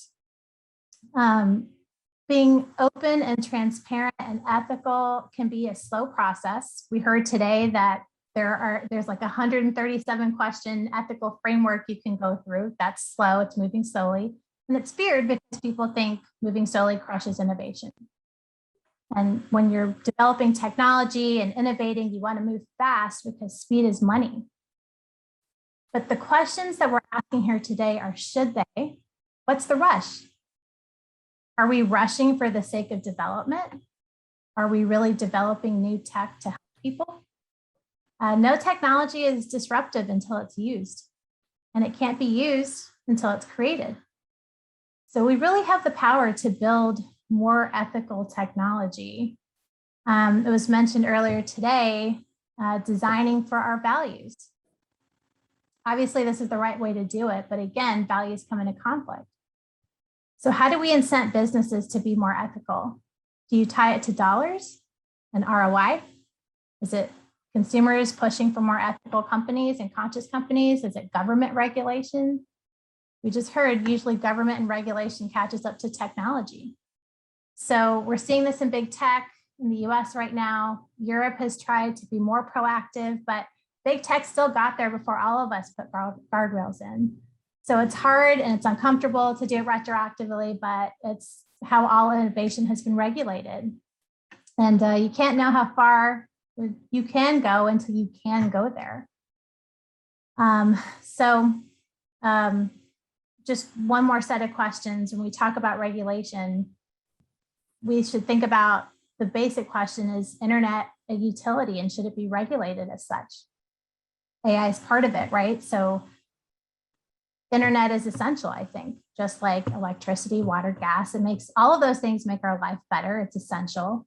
We saw how internet is an essential part of education and having a better life for yourself. We saw this over the last year about lack of internet really affecting the quality of education during the pandemic. So we need people in place who can ask the right questions, who are in the right roles, who understand how it works. Really, that's what leadership is about. And we've got a lot of councils and a lot of people thinking about this, but maybe we need something more central, like a cabinet level position or something. Maybe it's a chief data officer, but someone who can centralize all of this and translate for both sides or for all sides, and really be a consumer or advocate for all of our organizations, our consumers, our groups. I love what Nicole Morris said earlier about AI is a relationship of science and society. I really think that's true, whether it's AI or privacy or big data. I think the question we should be asking is, what am I building? Is what I'm building changing how we interact with the world? Probably, because it's AI, it is. What is the impact of my decision-making on a person or humanity this year, or in 3 years, or in 10 years? What is the lasting impact? And I'll just close by saying, I think, again, we really have the power, all of us, to build more ethical tech. And no one is saying that we can't, or we shouldn't, or not to build something more ethical. I think we need to, instead of, I guess, caving to our markets and our self-imposed deadlines, I really think it's incumbent upon all of us to take the responsibility that lays on our shoulders and build something better. So I'll leave it there. Merci.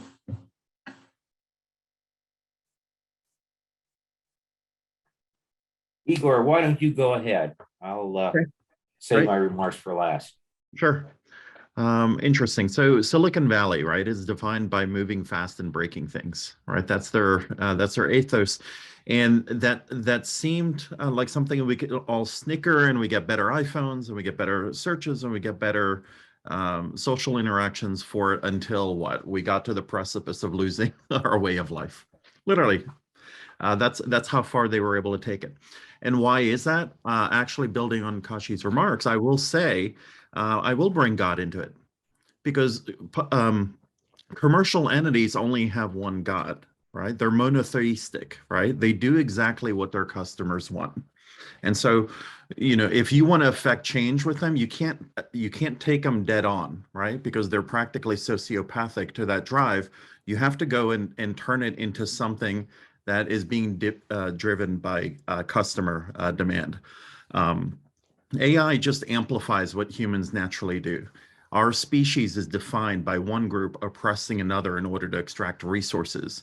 And what AI is, it creates this asymmetry where you can do that at scale. So it doesn't fundamentally change any of the activities that humans have been doing for eons. It just amplifies that capability. So if you now are seeing that there's a competitive advantage to operating in a certain way where, hey, our community is not going to suffer, individuals aren't going to suffer, people will get educated, we're not going to create extremists and all of these other things, we'll be paying fair wages and things of that sort, then maybe you're going to be insetting the right behavior in these commercial entities over time. Inherently, though, when we look at AI, it's just a mirror image of the creators, right?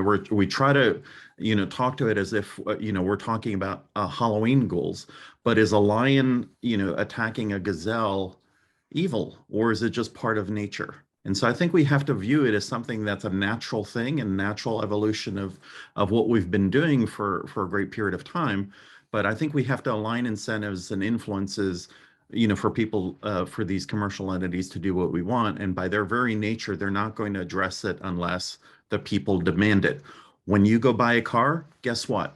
You're always buying one that has an airbag because people have already been demanding a different type of safety with them. And I think we need to transfer that same demand to commercial activities.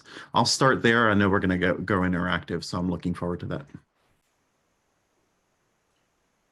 Okay, so Igor said, make it fast and break things. I want to add to that, build it first, ask for forgiveness later. And my concerns are precisely with the uncertainties that surround artificial intelligence. This conference is about risk, and risk is about uncertainty, because the way I learned it, risk is the product of the magnitude and frequency of some untoward event occurring.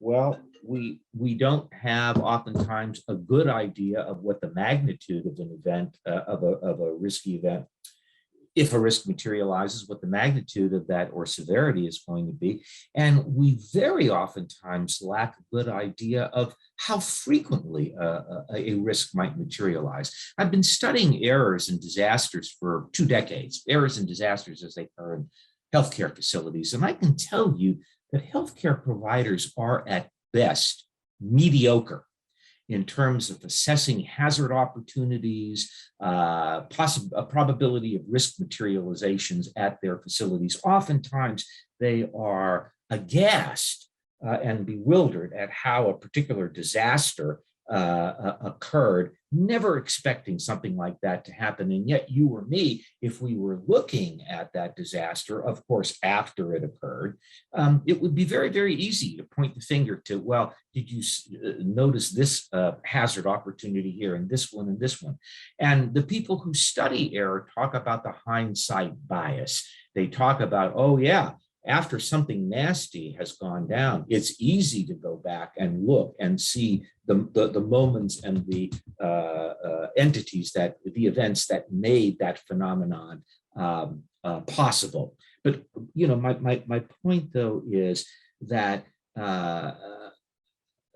that we're just simply not good at identifying hazard opportunities. When you combine that then with, as I said before, the fact that risk is itself a difficult entity to get your hands around, especially if we're talking about very complex technologies or complex systems. And then you add the diversity of valuative perspectives that are going to play out in this conversation. The engineers, the business people, the healthcare providers, which is, I go to healthcare because that's what I know about, the human beings who are going to be affected by these technologies. And then, you know, this is not even to mention what Ben Kaczynski was talking about when he talked about virtual realities and metaverses, how different people will bring different values and reflect different perspectives. And by the way, different tolerances for risks too. Add another phenomenon to that, which is how political forces may wish to commandeer the narrative about risk, much like the conservatives in the United States, especially during the Trump administration, wanted to control the narrative of COVID and the narrative of vaccines. Frederick Marty talked about the dark side of this kind of phenomenon, about businesses that are, well, think of the Timnit Gebru scandal at Google and the Frances Hogan scandal that we just alluded to on Facebook. So we know that businesses will tend to reject or renounce regulation, usually because they say that it stifles innovation. And so that's going to be, I think, yet another problem that we're going to have to deal with when big businesses, for example, in the form of their lobbyists, go to Washington and throw a lot of money at congressional leaders and say, we don't want to be regulated because compliance costs are expensive. I think to end my concluding remarks, and to try to respond to the question, which ethical principle, which ethical value will prove to be most influential here in directing the future course of these technologies, I'm going to go to where Kashi was talking about, namely this phenomenon of trust. Because even if businesses are sociopathic, as Igor may be implied, even if they are that, even if they are driven exclusively by that bottom line, to the extent that they see revenues eroding because consumers don't trust these technologies, they're going to sit up and smell the coffee. And perhaps they will be driven by these kinds of forces to do the right thing, even if they're not particularly in tune with what the right thing is. So I think that the greatest challenge that we're going to face with these technologies is to develop regulatory frameworks, or perhaps self-regulatory frameworks that are going to be able to identify and to intercept the harms that these technologies may present before they go on to cause disasters. So I will stop with that.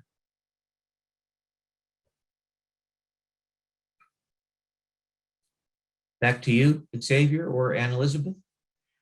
Thank you very much for these very impressive remarks, all of the three of you. It was very terrific, and I think we can keep it as a takeaway, the trust and the ways we will build trust through times and through geography. I would like to let the final words to Rami Abiakel and Xavier Bressot, and to thank them very deeply for their help in gathering all the panelists and moderators for this day. But I think I leave you the floor. Thank you so much. Thank you, Anne-Elizabeth. Well, in the name of the Office for Science and Technology of the French Embassy, I want to warmly thank all the organizers of this conference, and you in particular, Anne-Elisabeth, and for the connection and for making the smooth connection with the Office for Science and Technology. And also, of course, the moderators and panelists who gave a deep content to the second edition of this conference. The format is giving a forum to cross EU and US views is very stimulating, and the topic, of course, is crucial. It's a topic that is among the priorities that are discussed, the scientific cooperation priorities that are discussed that will be discussed during the next French-US Joint Committee meeting on science and technology. And well, for not only for this reason, because of the quality of the discussion, and also for this reason, the Office for Science and Technology will continue to support this great initiative, hopefully to be held in person in Atlanta next year. Thank you very much. Thank you, Xavier. I'll just say a few words. Everything I think has been said. I want to again thank Anne-Elisabeth for all the energy and the momentum to bring everyone together, our partners at Emory and Georgia Tech and Université de Nantes and everywhere that made this event possible. As you know, this event is part of France Atlanta. France Atlanta has been a real platform for dialogue, transatlantic dialogue. And we're very happy that this conversation is taking place for the second year in a row around ethics of AI. So we're hoping to turn this into a tangible long-term collaboration between Europeans, French, and American partners. I would like to join Xavier in thanking the participants, thanking the audience and the speakers.